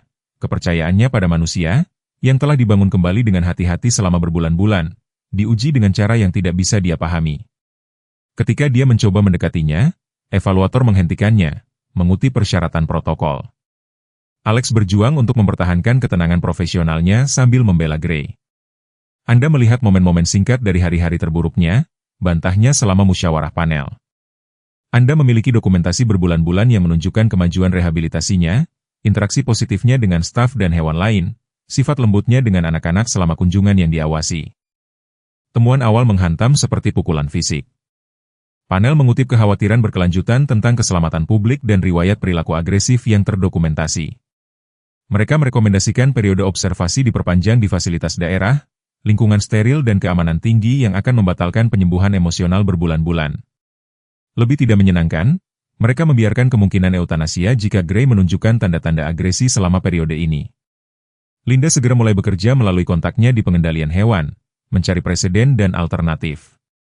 Staf berkumpul bersama mengumpulkan bukti transformasi Gray, video dirinya bermain dengan lembut dengan anak-anak anjing, testimoni dari sukarelawan, dokumentasi perannya dalam membantu merehabilitasi anjing-anjing trauma lainnya. Tetapi mesin hukum bergerak dengan efisiensi dingin. Tanggal ditetapkan untuk pemindahan Gray ke fasilitas daerah. Pengacara keluarga Peterson menyarankan bahwa eutanasia akan menjadi pilihan yang paling manusiawi mengingat keadaan tersebut, Sebuah pernyataan yang mengirimkan gelombang kejutan melalui komunitas penyelamatan. Alex menghabiskan setiap momen yang mungkin dengan Gray, menyadari bahwa setiap hari bisa menjadi hari terakhir mereka bersama. Anjing itu tampaknya merasakan beratnya situasi, tinggal lebih dekat dari biasanya. Matanya mengikuti gerakan Alex dengan perhatian yang tenang. Di malam hari, Alex akan duduk di kamar Gray mendokumentasikan setiap interaksi positif, setiap tanda kemajuan, membangun kasus untuk kehidupan anjing itu. Sikap Margaret yang biasanya lembut mengeras menjadi tekad. Mereka tidak mematahkan semangatnya dengan rantai itu, dia menyatakan selama pertemuan staf darurat, dan kita tidak akan membiarkan mereka mematahkannya dengan hukum mereka. Dia mulai menghubungi kontaknya dari tahun-tahunnya sebagai pustakawan, termasuk beberapa jurnalis lokal dan seorang anggota Dewan Kota yang telah menjadi salah satu pelanggannya yang rutin. Staf pusat rehabilitasi menyaksikan tanpa daya saat berita hukum semakin ketat di sekitar masa depan Gray. Anjing itu, yang telah selamat dari rantai fisik selama 7 tahun, sekarang menghadapi pengekangan yang bahkan lebih berbahaya. Mesin penilaian hukum yang dingin dan tidak personal yang mengancam untuk mengakhiri perjalanannya tepat ketika dia mulai percaya lagi. Kampanye Margaret Sullivan untuk menyelamatkan Gray dimulai dengan surat tunggal kepada editor Springfield Herald. Kata-katanya yang fasih yang menggambarkan transformasi Gray dan perjalanannya sendiri dari kesedihan menuju penyembuhan melalui hubungan mereka menyentuh hati para pembaca. Kisah itu dengan cepat menyebar melalui media sosial, menarik perhatian stasiun berita lokal dan pendukung hak-hak hewan. Dalam beberapa hari, Margaret telah mengubah pondok Victorianya menjadi pusat komando untuk kampanye selamatkan Gray. Meja makan ruang makannya, yang dulunya menjadi tempat makan malam keluarga, sekarang memuat tumpukan petisi dan surat dukungan. Mantan kolega perpustakaannya membantu mengatur basis data kasus serupa di mana anjing-anjing yang direhabilitasi telah berhasil berintegrasi ke dalam masyarakat. Terobosan datang ketika Tommy Wilson, sekarang seorang remaja, mengenali Gray dari liputan surat kabar. Itu anjing yang menyelamatkanku, katanya kepada orang tuanya, menceritakan malam dia jatuh melalui es. Keluarga Wilson segera menghubungi Margaret, dan kisah Tommy menambahkan dimensi baru yang kuat untuk pembelaan Gray. Di sini ada bukti bahwa bahkan selama hari-hari tergelapnya, dirantai dan diabaikan, Gray telah memilih untuk menyelamatkan nyawa manusia. Bisnis lokal mulai menampilkan poster selamatkan Gray di jendela mereka. Pemilik toko perlengkapan hewan peliharaan Pete mengorganisir penggalangan donasi untuk pusat rehabilitasi. Anak-anak dari sekolah dasar tempat Margaret bekerja sebagai pustakawan membuat ratusan kartu buatan tangan memohon untuk kehidupan Gray, masing-masing menceritakan kisah cinta dan penebusan hewan peliharaan mereka sendiri. Koneksi Margaret di masyarakat terbukti sangat berharga. Anggota klub bukunya, banyak dari mereka memegang posisi berpengaruh di pemerintahan dan media lokal, mulai menelepon. Hakim pensiunan, yang telah menghadiri sesi membaca mingguannya, sangat tertarik pada aspek hukum kasus tersebut, menawarkan nasihat pro bono untuk menantang klasifikasi anjing berbahaya. Gerakan tersebut mendapatkan momentum ketika Dr. Rebecca Chin, seorang ahli perilaku hewan terkenal, menawarkan untuk melakukan evaluasi independen terhadap Gray. Kredensialnya sempurna dan penilaiannya secara langsung menantang temuan daerah. Apa yang saya amati bukanlah agresi, katanya dalam laporannya, melainkan kasus rehabilitasi dan ketahanan yang luar biasa. Media sosial memainkan peran penting dalam menyebarkan kisah Gray. Kelompok penyelamat hewan lokal membagikan video interaksi lembut Gray dengan anjing lain di pusat rehabilitasi. Klip yang sangat menyentuh hatinya membantu seekor anak anjing yang ketakutan belajar berjalan dengan tali menjadi viral, menjangkau jutaan pemirsa di seluruh dunia dan menarik dukungan dari organisasi kesejahteraan hewan internasional. Margaret mengorganisir demonstrasi damai di luar gedung pengadilan daerah tempat para pendukung berkumpul dengan anjing-anjing yang mereka selamatkan sendiri. Setiap Sabtu pagi, kerumunan tumbuh lebih besar, tanda-tanda mereka menceritakan kisah kesempatan kedua dan penebusan. Liputan berita lokal menangkap keragaman pendukung, dari anak-anak dengan hewan peliharaan keluarga mereka hingga veteran dengan anjing dinas, semua bersatu dalam keyakinan mereka pada hak Gray untuk hidup. Tekanan mulai memengaruhi politik lokal. Anggota Dewan Daerah mendapati kantor mereka dibanjiri panggilan dan email. Wali kota, merasakan suasana publik, meminta peninjauan kembali peraturan anjing berbahaya. Para ahli perilaku hewan dari universitas terdekat menawarkan untuk bersaksi tentang tingkat keberhasilan program rehabilitasi. Kesaksian pribadi Margaret di sidang daerah sangat mengharukan. Dia berbicara bukan hanya tentang transformasi Gray tetapi tentang penyembuhan yang telah dia bawa ke kehidupannya sendiri. Dalam menyelamatkan Gray, dia menyatakan suaranya kuat meskipun air matanya, kami menyelamatkan sesuatu dalam diri kami sendiri, kapasitas kami untuk kasih sayang, keyakinan kami pada kesempatan kedua. Kampanye menerima dukungan tak terduga dari mantan pekerja penampungan yang mengenal Gray sebagai anak anjing. Mereka maju dengan catatan yang menunjukkan temperamennya yang lembut sebelum keluarga Peterson mendapatkannya secara langsung, bertentangan dengan klaim tentang agresi bawaan. Catatan awal ini, dikombinasikan dengan dokumentasi Dr. Thompson tentang cedera terkait pelecehan, mulai mengubah narasi. Bisnis lokal terus menunjukkan dukungan mereka dengan cara yang kreatif. Springfield Diner menawarkan Gray spesial dengan hasil yang masuk ke dana pembelaan hukumnya. Sebuah perusahaan kaos lokal mencetak kaos kesempatan kedua yang menampilkan kisah Gray, yang dengan cepat menjadi pemandangan umum di sekitar kota. Bahkan kedai kopi lokal menciptakan campuran graze dengan sebagian dari sal mendukung pusat rehabilitasi. Taman Margaret menjadi simbol harapan saat sukarelawan membantunya mempersiapkannya sebagai rumah selamanya yang potensial untuk Gray. Mereka memasang pagar yang aman, menciptakan area istirahat yang teduh, dan menanam bunga yang aman untuk anjing. Transformasi ruang tersebut sejajar dengan misi mereka, mengambil sesuatu yang rusak karena kehilangan dan pengabaian dan memeliharanya kembali ke kehidupan. Kampanye mencapai titik kritis ketika jurnalis investigasi mulai melihat ke dalam sejarah keluarga Peterson. Penelitian mereka mengungkap pola kelalaian yang melampaui kasus Gray, termasuk tagihan dokter hewan yang belum dibayar dan keluhan dari tempat tinggal sebelumnya. Bukti ini semakin melemahkan klaim mereka atas kepemilikan yang bertanggung jawab. Ruang sidang Hakim Sarah Blackwater diam saat sidang untuk nasib Gray dimulai. Kasus ini telah menarik perhatian yang belum pernah terjadi sebelumnya, dengan setiap kursi terisi dan pendukung berkumpul di luar gedung pengadilan. Margaret Sullivan duduk di baris depan, rambut peraknya tersisir rapi, menggenggam folder yang berisi ratusan surat yang mendukung rehabilitasi Gray. Sidang dimulai dengan jaksa penuntut umum yang mempresentasikan kasus mereka. Richard Coleman, pengacara keluarga Peterson, secara metodis menguraikan argumen mereka. Dia menampilkan catatan keluhan lama, menekankan risiko tanggung jawab, dan melukiskan gambaran hewan berbahaya yang ditutupi oleh perilaku baik sementara.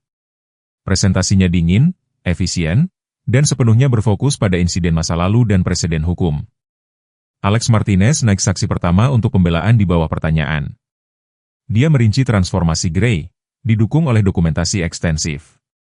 Apa yang telah kita saksikan bukan hanya rehabilitasi, kesaksiannya, suaranya mantap dan jelas. Ini adalah munculnya sifat sejati Gray, anjing yang lembut dan peduli yang selalu dimaksudkan untuk menjadi sebelum trauma dan pelecehan membentuk tanggapannya. Kesaksian medis Dr. Sarah Thompson terbukti penting. Catatan dan foto rinci tentang cedera Gray memberikan bukti tak terbantahkan tentang pelecehan jangka panjang. Bekas luka ini menceritakan sebuah kisah. Dia menjelaskan kepada hakim, menunjuk röntgen yang menunjukkan patah tulang yang sembuh dan kerusakan jaringan, bukan agresi tetapi kelangsungan hidup dalam kondisi yang tak terbayangkan. Titik balik datang ketika Tommy Wilson naik saksi, sekarang berumur 15 tahun. Dia menceritakan malam Gray menyelamatkannya dari tenggelam. Aku sangat kedinginan dan ketakutan. Kesaksiannya, suaranya bergetar karena emosi. Tapi dia terus menarikku meskipun rantainya menyakitinya. Dia tidak menyerah sampai aku aman. Kesaksiannya secara langsung menantang citra Gray sebagai hewan berbahaya. Linda Parker mempresentasikan perspektif pengendalian hewan, menjelaskan bagaimana kehati-hatian awal mereka selama penyelamatan Gray didasarkan pada tanggapan ketakutan yang alami dan sementara. Apa yang kami saksikan bukanlah agresi, dia menjelaskan. Itu adalah perilaku defensif dari hewan yang trauma. Transformasinya sejak saat itu sangat luar biasa. Kasus jaksa penuntut umum mulai terurai ketika mantan tetangga keluarga Peterson naik saksi. Mereka menggambarkan tahun-tahun menyaksikan kelalaian Gray, upaya mereka yang gagal untuk melakukan intervensi, dan tanggapan mengancam keluarga Peterson terhadap setiap tawaran bantuan. Kesaksian mereka melukiskan gambaran yang merusak tentang pelecehan dan kelalaian sistematis.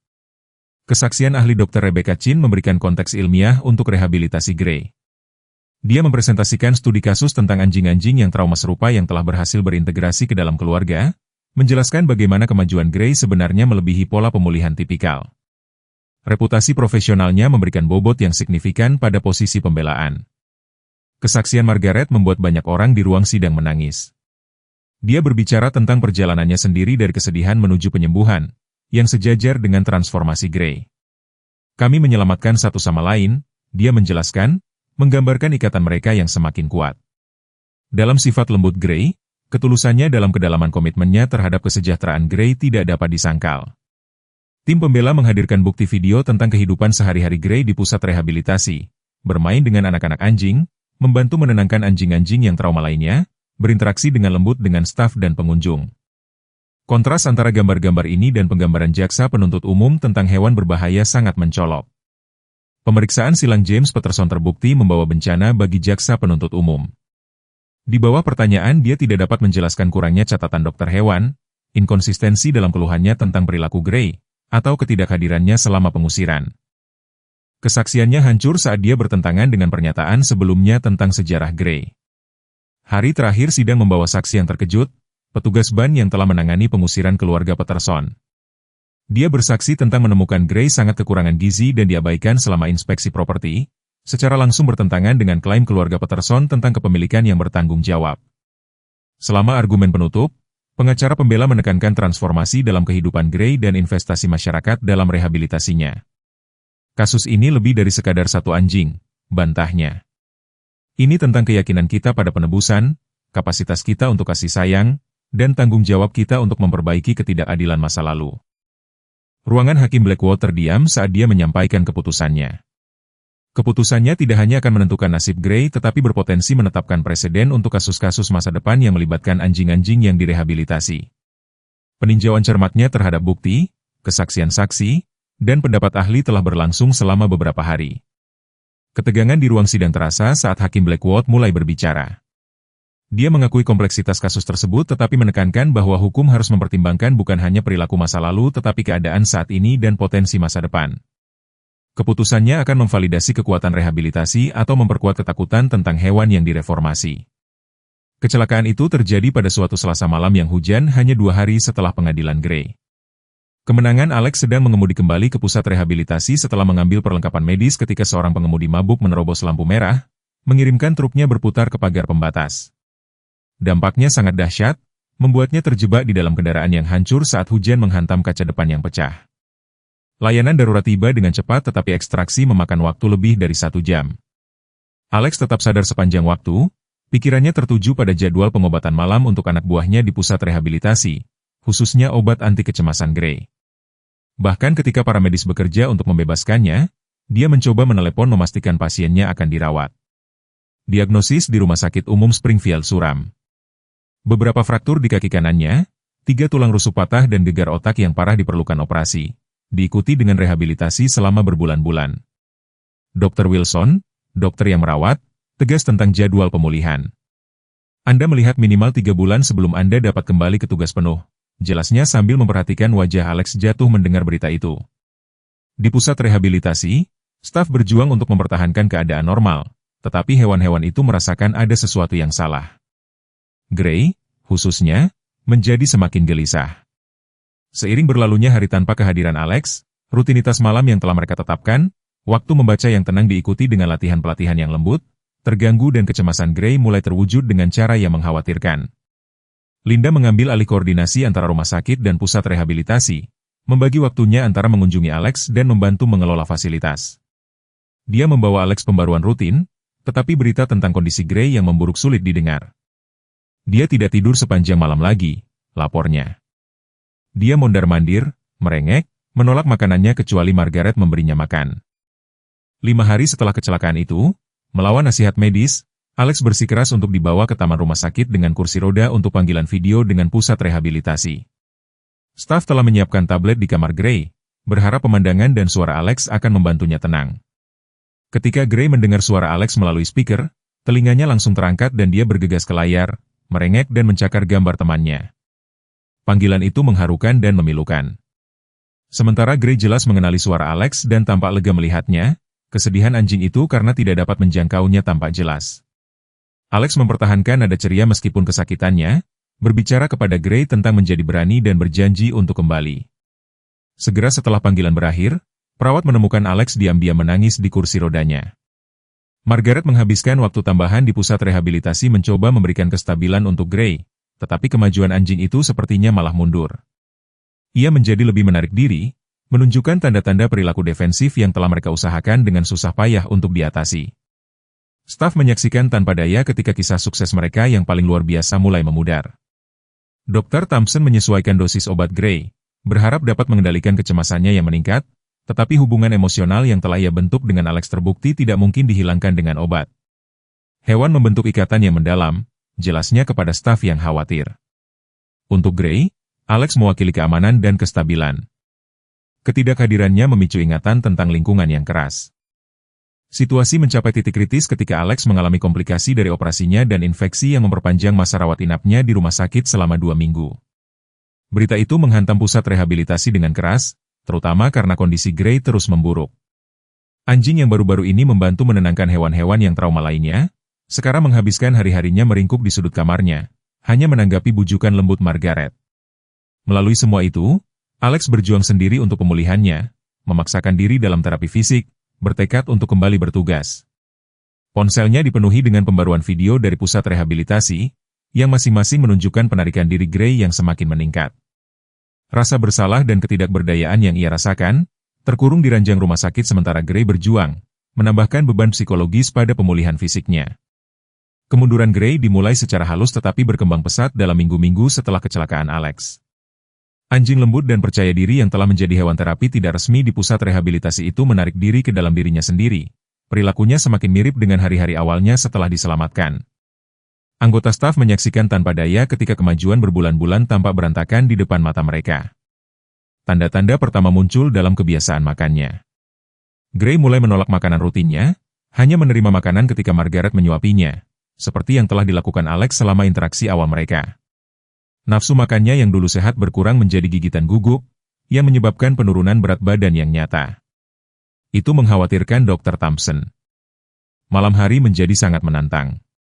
Pola tidur Gray memburuk sepenuhnya, digantikan oleh mondar-mandir cemas dan rengekan tertekan yang bergema di koridor pusat rehabilitasi. Selama episode ini, ia akan dengan panik mencari di setiap kamar, hidungnya menempel di tanah seolah melacak aroma Alex, hanya untuk kembali ke kamarnya dengan lebih gelisah dari sebelumnya. Perubahan yang paling memilukan adalah dalam interaksinya dengan hewan lain.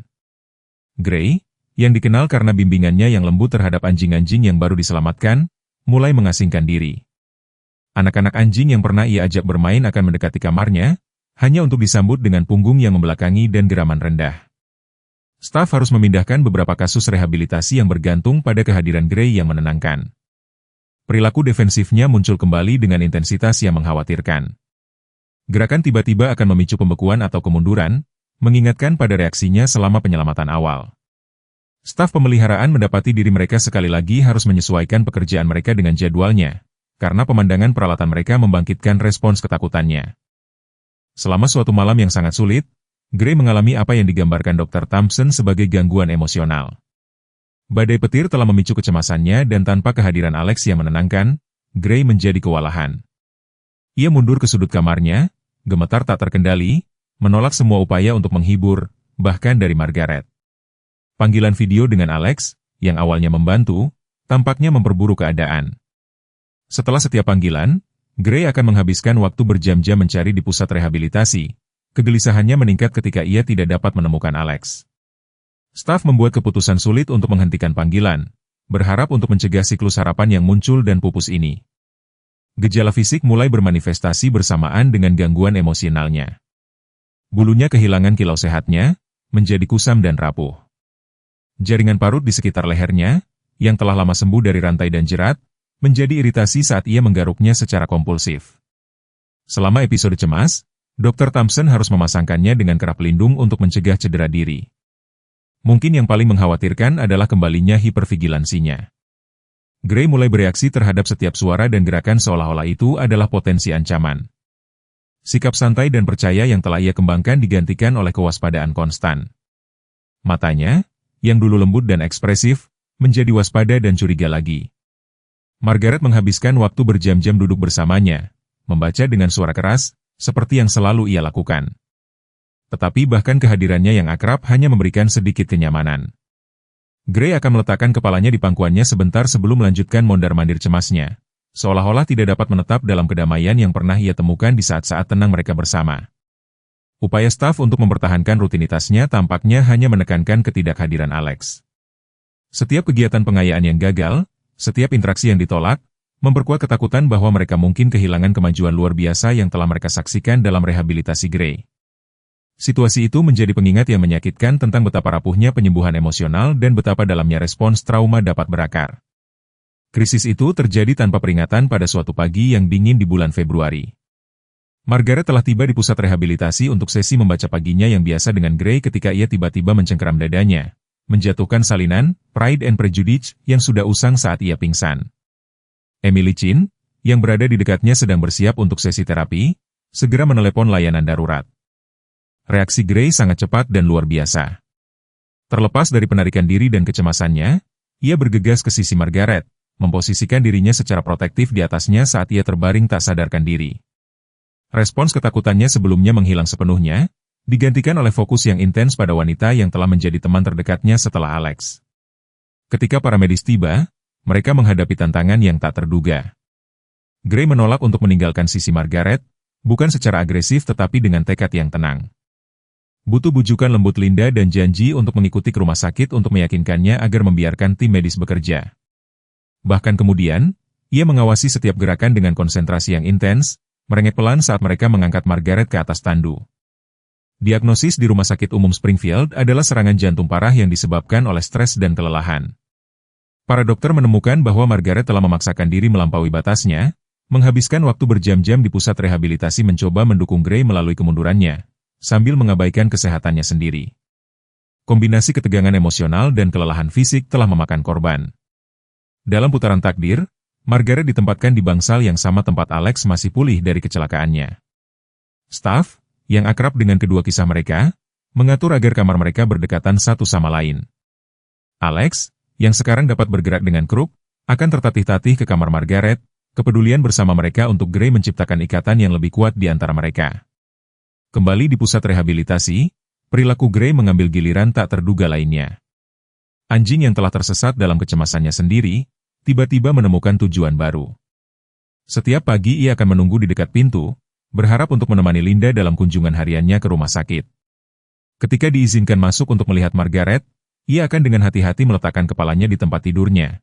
Kehadirannya membawa kenyamanan yang tidak dapat diberikan oleh obat apapun. Para dokter kagum dengan respons Margaret terhadap kunjungan Gray. Tanda-tanda vitalnya akan meningkat secara nyata ketika ia hadir dan ia tampak lebih terlibat dalam proses pemulihannya. Mereka mulai memasukkan kunjungannya ke dalam jadwal terapinya, mencatat bagaimana kehadirannya memotivasinya untuk berpartisipasi lebih penuh dalam latihan rehabilitasi. Selama kunjungan yang sangat mengharukan, Margaret, masih lemah tetapi bertekad, berbagi dengan Alex ketakutannya tentang mengecewakan semua orang. Kupikir aku harus kuat untuk Gray, bisiknya, air mata mengalir di pipinya. Aku lupa bahwa kadang-kadang kekuatan berarti tahu kapan harus beristirahat. Gray, merasakan kesedihannya, mendekat ke tempat tidurnya, menawarkan kenyamanan yang sama yang telah ia berikan padanya berkali-kali. Staf pusat rehabilitasi berkumpul di sekitar Margaret dan Gray, membuat jadwal untuk memastikan tidak ada yang ditinggalkan sendirian. Sukarelawan bergiliran membawakan Margaret buku dan berita terbaru tentang pusat rehabilitasi, sementara Gray menerima perhatian dan perawatan ekstra selama jam-jam ia tidak bisa berada di rumah sakit. Krisis telah mengungkapkan tidak hanya kerentanan tetapi juga kedalaman hubungan yang telah tumbuh di antara semua yang terlibat dalam perjalanan Gray. Situasi itu menjadi pengingat yang kuat tentang bagaimana penyembuhan seringkali bekerja dengan cara yang tidak terduga. Penyakit Margaret telah menarik Gray keluar dari spiral emosionalnya sendiri, memberinya fokus baru. Di luar kecemasannya tentang ketidakhadiran Alex, dalam membantu Margaret sembuh, ia menemukan jalannya sendiri kembali ke stabilitas. Wahyu tentang masa lalu heroik Gray terungkap selama pemulihan Margaret di Rumah Sakit Umum Springfield. Tommy Wilson, sekarang berusia 15 tahun, telah menjadi sukarelawan di program pemuda rumah sakit ketika ia mengenali Margaret dari liputan berita lokal tentang kasus Gray. Saat ia melihat foto Gray di samping tempat tidurnya, ingatan tentang malam musim dingin itu 7 tahun lalu kembali membanjiri pikirannya. Itu dia, seru Tommy, tangannya gemetar saat ia menunjuk ke gambar Gray. Itu anjing yang menyelamatkan hidupku. Ledakan itu menarik perhatian staf perawat, termasuk Sarah Collins, yang telah merawat Margaret dan Alex. Ketika Tommy mulai menceritakan kisahnya, dampak penuh dari kepahlawanan masa lalu Gray mulai terungkap.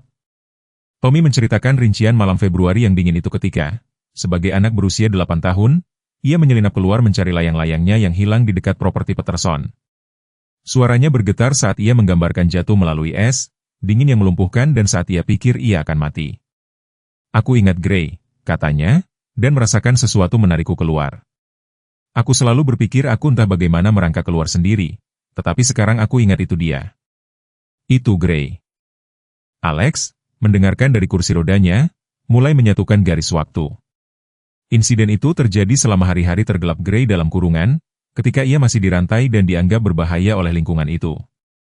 Terlepas dari penderitaannya sendiri, Gray entah bagaimana menemukan kekuatan dan keberanian untuk menyelamatkan hidup seorang anak.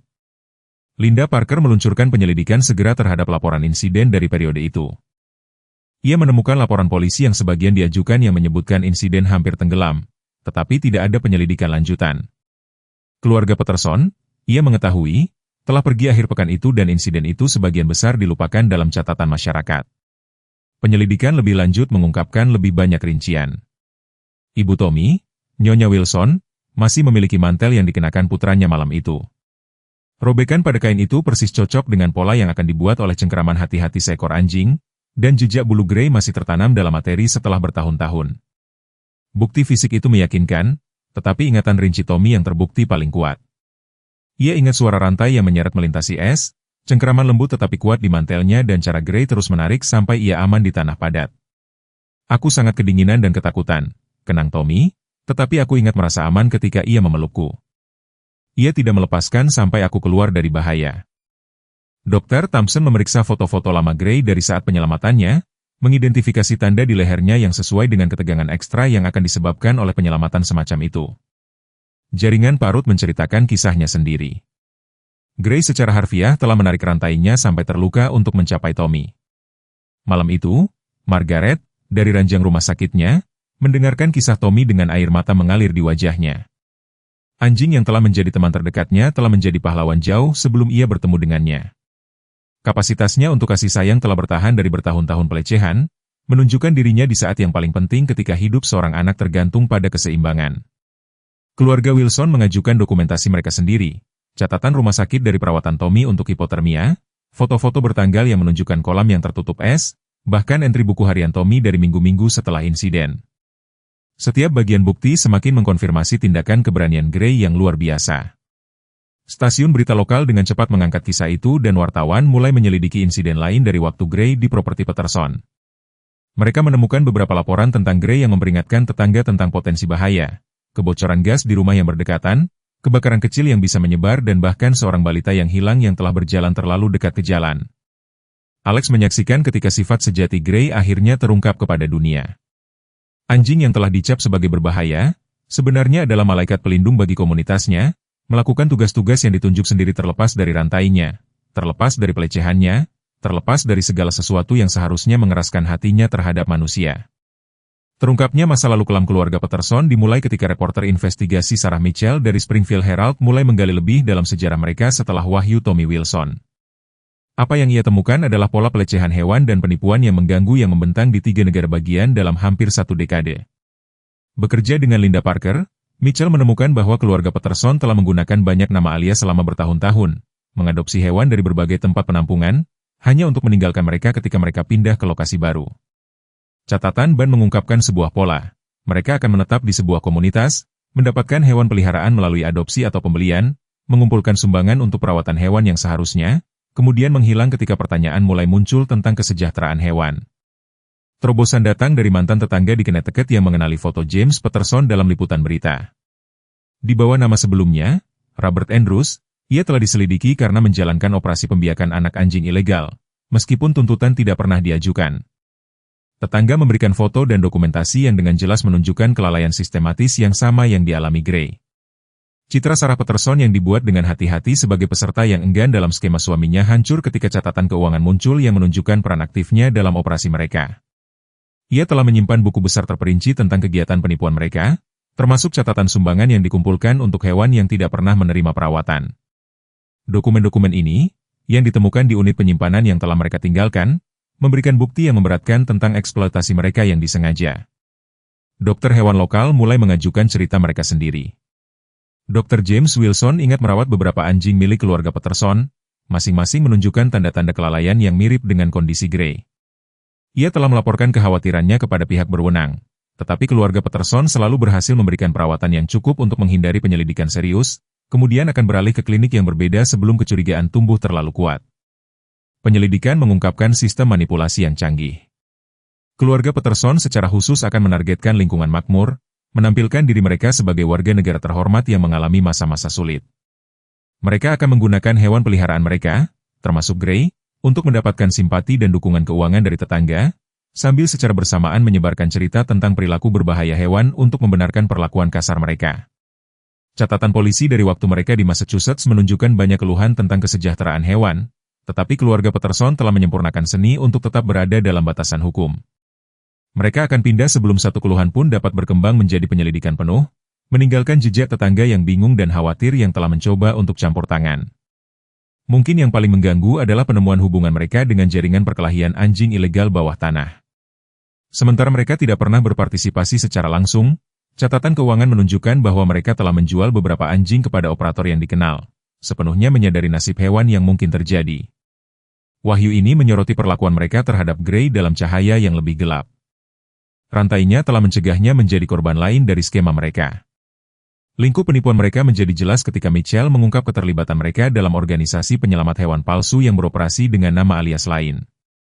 Mereka telah mengumpulkan ribuan sumbangan untuk tempat penampungan yang tidak ada, menggunakan foto dan kisah Grey untuk meminta dana yang langsung masuk ke rekening pribadi mereka. Mantan karyawan dari berbagai klinik hewan menyatukan bagaimana keluarga Peterson secara strategis mengunjungi fasilitas yang berbeda, memastikan tidak ada satu klinik pun yang dapat mendokumentasikan pola kelalaian. Mereka sering mengklaim cedera hewan peliharaan mereka berasal dari perkelahian dengan hewan lain, menggunakan insiden ini untuk membangun jejak kertas yang mendukung klaim mereka tentang kecenderungan agresif anjing mereka. Ketika bukti meningkat, korban lain dari skema mereka mulai muncul. Keluarga yang telah mempercayakan hewan peliharaan ke perawatan mereka, mempercayai cerita mereka tentang menyediakan rumah sementara, tidak pernah melihat hewan mereka lagi. Organisasi masyarakat yang telah memberikan bantuan keuangan hanya untuk menemukan sumbangan mereka telah disalahgunakan. Setiap wahyu baru melukiskan gambaran kekejaman yang diperhitungkan yang ditutupi oleh manipulasi yang cermat. Penyelidikan memuncak pada penemuan rekaman kamera tersembunyi dari sistem keamanan tetangga yang menangkap perlakuan kejam James Peterson terhadap Grey dan hewan lain. Rekaman itu, meskipun sulit untuk ditonton, memberikan bukti tak terbantahkan tentang sifat pelecehan mereka yang disengaja, akhirnya menghilangkan fasad kesopanan mereka yang dibangun dengan hati-hati. Penegak hukum setempat, yang dipersenjatai dengan bukti komprehensif ini, mulai membangun kasus kriminal terhadap keluarga Peterson. Tuntutan akan mencakup banyak tuduhan kekejaman terhadap hewan, penipuan dan menjalankan perusahaan ilegal. Bertahun-tahun mereka menghindari konsekuensi melalui manipulasi yang cermat dan gerakan strategis, akhirnya akan berakhir. Wahyu tentang sifat sejati Grey dan penipuan keluarga Peterson memicu pergeseran mendalam dalam pemahaman masyarakat tentang anjing berbahaya. Kisah itu menjadi katalis untuk percakapan yang lebih luas tentang perilaku hewan, trauma dan kekuatan rehabilitasi. Outlet media lokal mulai menampilkan kisah anjing lain yang disalahpahami, menantang asumsi lama tentang perilaku agresif. Departemen Pengendalian Hewan Springfield, yang dipimpin oleh Linda Parker, memulai tinjauan komprehensif terhadap semua kasus yang melibatkan anjing yang dicap sebagai berbahaya. Mereka menemukan bahwa banyak dari hewan-hewan ini, seperti Grey, bereaksi terhadap trauma atau pelecehan daripada menunjukkan agresi yang melekat. Temuan itu mengarah pada penerapan protokol penilaian baru yang mempertimbangkan riwayat hewan dan faktor lingkungan sebelum membuat penentuan perilaku.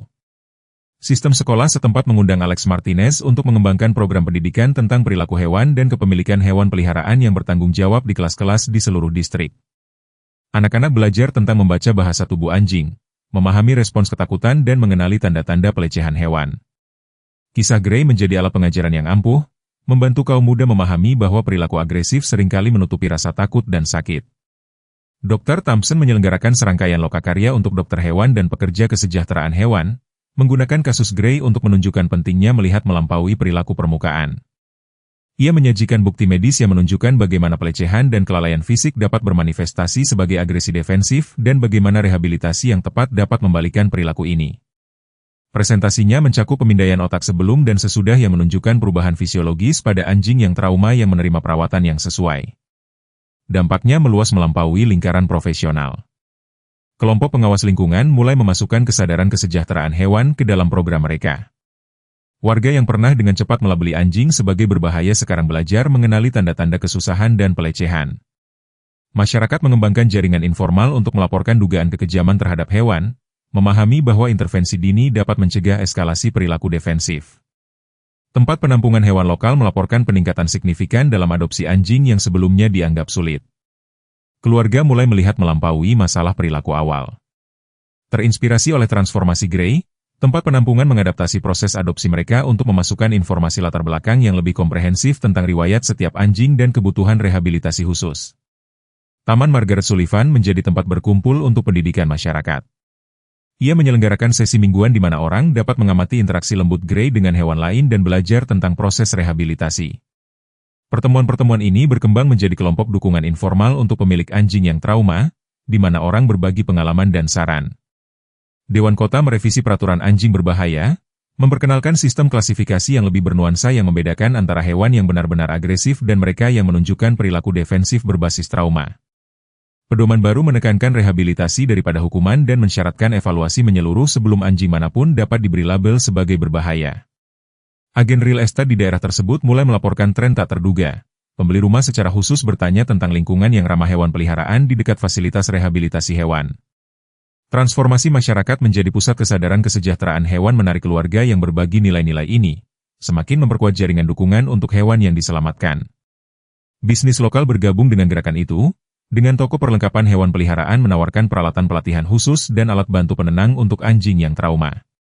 Klinik hewan memperluas layanan kesehatan perilaku mereka dan beberapa pemberi kerja bahkan mulai menawarkan asuransi hewan peliharaan yang mencakup layanan rehabilitasi. Dampak ekonomi dari pergeseran ini membantu memperkuat komitmen masyarakat terhadap kesejahteraan hewan. Bukti paling kuat dari perspektif perubahan masyarakat berasal dari kisah sukses yang mengikuti kasus Grey. Anjing yang mungkin pernah dieuthanasia diberi kesempatan kedua, dan transformasi mereka memperkuat pemahaman baru bahwa perilaku dibentuk oleh pengalaman daripada ditentukan oleh ras atau insiden masa lalu. Kesaksian Tommy Wilson tentang kepahlawanan Grey memicu minat khusus dalam memahami bagaimana anjing yang dicap sebagai berbahaya dapat secara bersamaan menunjukkan kasih sayang yang luar biasa. Hal ini menyebabkan kolaborasi penelitian antara dokter hewan lokal dan ahli perilaku hewan, mempelajari hubungan kompleks antara trauma, naluri pelindung dan perilaku agresif. Efek riak mencapai masyarakat tetangga, dengan kota-kota lain mengirim perwakilan untuk mempelajari pendekatan baru Springfield terhadap kesejahteraan hewan. Kisah Grey menjadi studi kasus dalam program pelatihan polisi yang mengajarkan petugas cara menilai dan menangani situasi yang melibatkan anjing yang diduga berbahaya dengan lebih baik. Pada akhir tahun, Springfield telah mendapatkan reputasi sebagai komunitas model untuk kesejahteraan dan rehabilitasi hewan. Transformasi dari tempat di mana anjing seperti Grey dapat dirantai dan dilecehkan menjadi tempat di mana setiap hewan diberi kesempatan yang adil untuk rehabilitasi mewakili lebih dari sekadar perubahan kebijakan. Itu adalah pergeseran mendasar dalam bagaimana masyarakat memahami dan menghargai kehidupan hewan. Perjalanan Grey, dari seekor anjing yang dirantai dan trauma menjadi hewan terapi bersertifikat, menjadi puncak pencapaian dari transformasinya yang luar biasa. Prosesnya dimulai secara alami selama pemulihan Margaret di rumah sakit, di mana kemampuan alaminya untuk menghibur pasien menarik perhatian Dr. Sarah Williams, Direktur Rehabilitasi rumah sakit tersebut. Awalnya, kunjungan Grey ke rumah sakit hanya berfokus pada Margaret dan Alex, tetapi staf memperhatikan bagaimana pasien lain merespons kehadirannya. Selama berjalan-jalan di koridor, dia sering berhenti di luar kamar tempat pasien mengalami kesusahan tertentu, menunjukkan kemampuan luar biasa untuk merasakan sakit emosional. Sikapnya yang lembut dan sifat penyabarnya menarik orang kepadanya, dan segera staf rumah sakit mulai meminta kehadirannya untuk kasus-kasus tertentu. Program pelatihan anjing terapi formal yang dirancang oleh Alex dan tim kesehatan perilaku rumah sakit dibangun di atas empati alami Grey. Mereka menemukan bahwa sejarah traumanya sendiri memberinya hubungan yang unik dengan pasien yang berurusan dengan PTSD dan kecemasan. Veteran di bangsal rehabilitasi merasa sangat nyaman dengan kehadirannya, menghubungkannya dengan perjalanannya mengatasi trauma masa lalu. Yang membuat Grey luar biasa sebagai anjing terapi adalah pemahamannya yang intuitif tentang kebutuhan yang berbeda. Dengan pasien lansia, dia akan bergerak perlahan dan meletakkan kepalanya dengan lembut di tempat tidur mereka. Dengan anak-anak yang cemas, dia akan dengan main-main menawarkan cakarnya atau melakukan trik sederhana untuk mengalihkan perhatian mereka dari ketakutan mereka. Setiap interaksi tampaknya dikalibrasi dengan sempurna untuk keadaan emosional pasien individu. Proses sertifikasi mengungkapkan kemampuan luar biasa Grey. Dia unggul dalam semua bidang pengujian, menunjukkan kesabaran yang luar biasa selama prosedur medis, tetap tenang dalam situasi krisis dan mempertahankan sikap lembutnya bahkan di lingkungan rumah sakit yang kacau. Para evaluator mencatat bahwa pengalamannya sendiri dalam penyembuhan tampaknya menginformasikan kemampuannya untuk mendukung orang lain melalui perjalanan pemulihan mereka. Anak-anak di bangsal pediatri menjadi beberapa teman Grey yang paling setia. Dia akan duduk berjam-jam dengan pasien muda yang menjalani kemoterapi, entah bagaimana tahu persis kapan harus menawarkan permainan lembut atau persahabatan yang tenang. Orang tua melaporkan bahwa kecemasan anak-anak mereka tentang kunjungan rumah sakit berkurang secara signifikan ketika mereka tahu Gray akan ada di sana. Satu kasus yang sangat mengharukan melibatkan seorang gadis remaja yang belum berbicara sejak kecelakaan traumatis. Selama sesi ketiganya dengan Gray, dia mulai membisikkan cerita kepadanya, secara bertahap membuka diri tentang pengalamannya. Terobosan itu menyebabkan kemajuan yang signifikan dalam terapinya, dengan Gray berfungsi sebagai jembatan antara dunia sunyinya dan jalan menuju pemulihan. Di bangsal psikiatri, dampak Gray sama dalamnya. Kehadirannya selama sesi terapi membantu pasien merasa cukup aman untuk membahas trauma mereka. Dr. Thompson mengamati bahwa Gray sering memposisikan dirinya paling dekat dengan pasien yang paling kesulitan, menawarkan dukungan diam selama momen-momen sulit. Pusat rehabilitasi mengembangkan program khusus di mana Gray bekerja dengan anjing-anjing yang diselamatkan lainnya, membantu mereka mengatasi trauma mereka sendiri. Kehadirannya yang tenang tampaknya meyakinkan hewan-hewan yang gugup, menunjukkan kepada mereka dengan contoh bahwa penyembuhan itu mungkin. Anggota staf menjulukinya mentor setelah menyaksikan bagaimana anjing-anjing yang lebih muda meniru perilakunya yang santai. Margaret dengan bangga menemani Gray dalam kunjungan terapinya, menyaksikan anjing yang dulunya dianggap terlalu berbahaya untuk didekati sekarang membawa kenyamanan bagi ratusan pasien. Rompi anjing terapi resminya, yang disulam dengan namanya dan logo rumah sakit, menjadi simbol harapan di seluruh pusat medis. Alex, yang pulih sepenuhnya dari kecelakaannya, bekerja dengan rumah sakit untuk mendokumentasikan metode Gray, menciptakan program pelatihan untuk pusat rehabilitasi lain yang bekerja dengan hewan yang trauma. Keberhasilan Gray menantang asumsi tradisional tentang apa yang mungkin dalam rehabilitasi hewan dan pekerjaan terapi.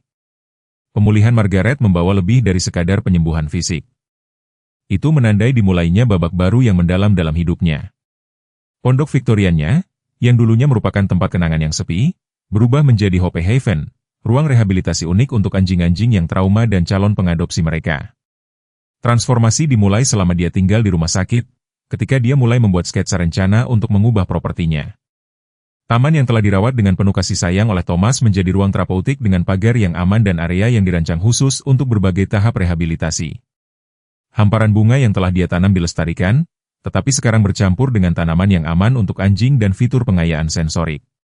Bekerja sama dengan Alex dan pusat rehabilitasi, Margaret mengembangkan program yang menjembatani kesenjangan antara rehabilitasi institusional dan rumah permanen. Hope Haven menjadi ruang transisi di mana anjing-anjing dapat menyesuaikan diri dengan kehidupan rumah tangga dalam lingkungan yang terkendali dan suportif. Pengalamannya bertahun-tahun sebagai pustakawan terbukti sangat berharga. Dia mendekati kisah setiap anjing dengan perhatian yang sama cermatnya dengan yang pernah dia berikan untuk mengatur buku. Ruang tamu tempat dia pernah duduk sendirian dengan kesedihannya menjadi ruang yang ramah bagi calon pengadopsi untuk terhubung dengan anjing-anjing yang diselamatkan. Bakat Margaret untuk bercerita membantu orang memahami perjalanan setiap anjing, mengajari mereka untuk melihat melewati perilaku saat ini kepada teman-teman yang penuh kasih yang bisa menjadi hewan-hewan ini. Pengalamannya sendiri dengan Gray menjadi kesaksian yang kuat tentang kekuatan transformatif dari kesabaran dan pengertian. Krisis kesehatan Margaret telah mengajarinya pentingnya keseimbangan. Dia mendirikan jaringan sukarelawan, banyak dari mereka pensiunan seperti dirinya, yang berbagi pekerjaan menjalankan Hope Haven. Para sukarelawan ini, yang tertarik oleh visi Margaret dan contoh Gray, membawa keterampilan dan pengalaman mereka sendiri ke proyek tersebut. Beberapa mengajar kelas kepatuhan, yang lain membantu dengan pemeliharaan properti dan banyak yang hanya menghabiskan waktu membantu anjing belajar untuk percaya lagi. Kamar tidur cadangan pondok diubah menjadi ruang khusus untuk kebutuhan yang berbeda. Satu menjadi ruang yang tenang untuk anjing-anjing yang cemas, yang lain ruang sosialisasi untuk kegiatan kelompok. Dapur tempat Margaret pernah memasak makanan sendirian sekarang ramai dengan sukarelawan yang menyiapkan diet khusus dan camilan pelatihan. Mungkin yang paling signifikan, Margaret memulai kelompok dukungan untuk orang-orang yang telah mengadopsi anjing-anjing yang trauma. Mengambil dari perjalanannya sendiri dengan Gray, dia membantu orang lain memahami tantangan dan penghargaan membantu jiwa yang terluka sembuh. Pertemuan bulanan di kebunnya menjadi perlengkapan komunitas di mana kisah-kisah sukses dibagikan dan kesulitan-kesulitan diatasi dengan pengertian dan saran praktis. Latar belakang profesionalnya sebagai pustakawan menemukan tujuan baru saat dia dengan cermat mendokumentasikan kemajuan setiap anjing, membuat profil terperinci yang membantu mencocokkan mereka dengan rumah yang cocok. Dia mengembangkan perpustakaan sumber daya untuk pengadopsi, meliputi segala hal mulai dari pelatihan perilaku hingga teknik dukungan emosional. Bekerja dengan sekolah-sekolah setempat, Margaret mendirikan program membaca di mana anak-anak akan berlatih membaca dengan suara keras kepada anjing-anjing yang direhabilitasi. Inisiatif ini melayani berbagai tujuan, membantu anak-anak meningkatkan keterampilan membaca mereka sambil mengajari anjing-anjing untuk mengasosiasikan suara manusia dengan kenyamanan dan keamanan. Program ini menjadi sangat sukses sehingga ada daftar tunggu dari kedua pembaca muda di sekolah-sekolah setempat yang ingin berpartisipasi. Serangan jantung yang tampaknya seperti akhir justru menjadi awal. Margaret menemukan bahwa penyembuhannya sendiri sangat terkait dengan pekerjaan yang dia lakukan. Setiap anjing yang menemukan jalan mereka ke Hope Haven membawa tujuan baru ke dalam hidupnya dan setiap adopsi yang berhasil menambahkan bab lain ke dalam kisah pembaharuannya. Gray tetap menjadi teman konstan sepanjang itu, kehadirannya yang lembut, pengingat tentang seberapa jauh mereka berdua telah datang. Bersama-sama. Mereka menyambut setiap pendatang baru di Hope Haven, dua orang yang selamat yang telah menemukan tujuan dalam membantu orang lain sembuh. Margaret sering mengatakan bahwa sementara Thomas telah mengajarinya tentang merawat kebun, Gray telah mengajarinya tentang menumbuhkan harapan. Perayaan komunitas di Hope Haven berlangsung pada sore musim semi yang sempurna, tepat 1 tahun setelah kemenangan pengadilan Gray. Acara itu memiliki tujuan ganda, pembukaan resmi pusat rehabilitasi Margaret dan reuni yang merayakan perjalanan Gray. Kebun itu sedang mekar penuh, bunga-bunga Thomas menciptakan latar belakang yang penuh warna untuk perkumpulan orang-orang yang hidupnya telah disentuh oleh satu anjing yang luar biasa. Tommy Wilson, sekarang 16 tahun, berdiri dengan gugup di podium yang didirikan di halaman depan, berkumpul di kursi dan selimut, duduk lebih dari 200 orang, pekerja penyelamat, staf rumah sakit, mantan pasien, anjing-anjing yang diadopsi dan keluarga mereka. Gray berbaring di kakinya, sesekali melirik remaja yang dulunya adalah anak kecil yang telah dia selamatkan dari kolam beku 7 tahun yang lalu. Tommy memulai, suaranya mantap, meskipun emosinya. Saya hanyalah seorang anak yang melakukan kesalahan bodoh pada suatu malam musim dingin. Saya tidak tahu saat itu bahwa anjing yang ditakuti semua orang akan mempertaruhkan nyawanya sendiri untuk menyelamatkan saya. Dia berhenti, meraih untuk menyentuh kepala Gray. Tapi itulah Gray sebenarnya, seseorang yang tidak pernah berhenti peduli, bahkan ketika dunia memberinya setiap alasan untuk melakukannya. Upacara tersebut mencakup presentasi dari berbagai anggota komunitas. Linda Parker berbicara tentang perubahan dalam kebijakan pengendalian hewan, sekarang dijuluki hukum Gray, yang mewajibkan evaluasi menyeluruh terhadap anjing-anjing yang diduga berbahaya. Dr. Thompson berbagi dokumen medis yang menunjukkan transformasi fisik Gray, sementara Alex menyajikan kompilasi video perjalanan Gray dari penyelamatan hingga terapi anjing. Pidato Margaret membuat banyak orang menangis ketika dia menggambarkan bagaimana Gray tidak hanya menyelamatkannya dari kesepian tetapi juga memberinya tujuan baru dalam hidup. Hope Haven ada karena Gray, jelasnya, menunjuk ke properti yang telah berubah di sekitar mereka. Dia mengajari kami bahwa penyembuhan itu mungkin, bahwa kepercayaan dapat dibangun kembali dan bahwa cinta tidak pernah benar-benar mati. Ia hanya menemukan cara baru untuk tumbuh. Puncak perayaan datang ketika Tommy dan Gray menciptakan kembali pertemuan pertama mereka, bukan penyelamatan traumatis, tetapi reuni rumah sakit mereka. Gray, sekarang percaya diri dan lembut, menunjukkan keterampilan anjing terapinya, sementara Tommy menjelaskan bagaimana pengalaman bersama mereka telah menginspirasi keputusannya untuk belajar kedokteran hewan. Anak laki-laki yang dulunya ketakutan dan anjing yang sebelumnya dirantai keduanya telah tumbuh menjadi sumber penyembuhan bagi orang lain. Bisnis lokal telah berkontribusi pada perayaan tersebut. Toko perlengkapan hewan peliharaan mendirikan stasiun donasi untuk Hope Haven, sementara toko roti menyediakan camilan ramah anjing di samping minuman manusia. Anak-anak berlarian di kebun yang diawasi oleh anjing-anjing terapi dan pawang mereka, tawa mereka bercampur dengan gonggongan bahagia. Wali kota memberi Margaret dan Gray kunci kota, mengumumkan bahwa Springfield akan menyelenggarakan Pekan Kesadaran Kesejahteraan Hewan Tahunan untuk menghormati Gray. Perayaan tersebut telah menarik pengunjung dari negara-negara tetangga, termasuk perwakilan dari pusat rehabilitasi lain, yang berharap untuk belajar dari model Hope Haven. Saat malam tiba, upacara formal memberi jalan bagi perkumpulan yang lebih kecil di seluruh kebun. Gray bergerak di antara kelompok-kelompok, menyapa teman-teman lama dan menawarkan kenyamanan kepada mereka yang membutuhkannya. Dia memberikan perhatian khusus kepada seekor anjing yang baru-baru ini diselamatkan yang menghadiri dengan keluarga angkatnya, menunjukkan kepemimpinan yang lembut yang telah menjadi ciri khasnya. Hari itu diakhiri dengan momen tenang saat matahari terbenam. Tommy, Margaret, Alex dan Gray duduk bersama di beranda Hope Haven menyaksikan pengunjung terakhir pergi. Mereka mewakili generasi yang berbeda, pengalaman hidup yang berbeda, semua dipertemukan oleh perjalanan luar biasa satu anjing dari rantai ke kebebasan. Anda tahu, Tommy berkata lembut, menggaruk Gray di belakang telinganya. Beberapa orang masih tidak percaya seekor anjing yang dirantai selama 7 tahun bisa menjadi seperti ini, tetapi Gray selalu menjadi anjing ini. Kita hanya perlu memberinya kesempatan untuk menunjukkan kepada kita. Seolah mengerti, Gray mengangkat kepalanya dan menatap mereka masing-masing secara bergantian. Matanya penuh dengan kebijaksanaan dan kasih sayang yang selalu ada di sana menunggu untuk diakui. Di kebun yang telah ditanam Thomas, harapan memang telah tumbuh menjadi sesuatu yang indah dan abadi. Terima kasih telah menonton perjalanan transformasi dan penyembuhan Gray yang luar biasa. Jika cerita ini menyentuh hati Anda, luangkan waktu sejenak untuk berbagi pemikiran Anda di komentar di bawah. Kami ingin mendengar pengalaman Anda sendiri dengan penyelamatan atau rehabilitasi hewan. Jangan lupa untuk berlangganan saluran kami untuk lebih banyak cerita inspiratif tentang harapan dan kesempatan kedua. Setiap langganan membantu kami terus berbagi pesan-pesan penting tentang kesejahteraan hewan dan kekuatan kasih sayang ini.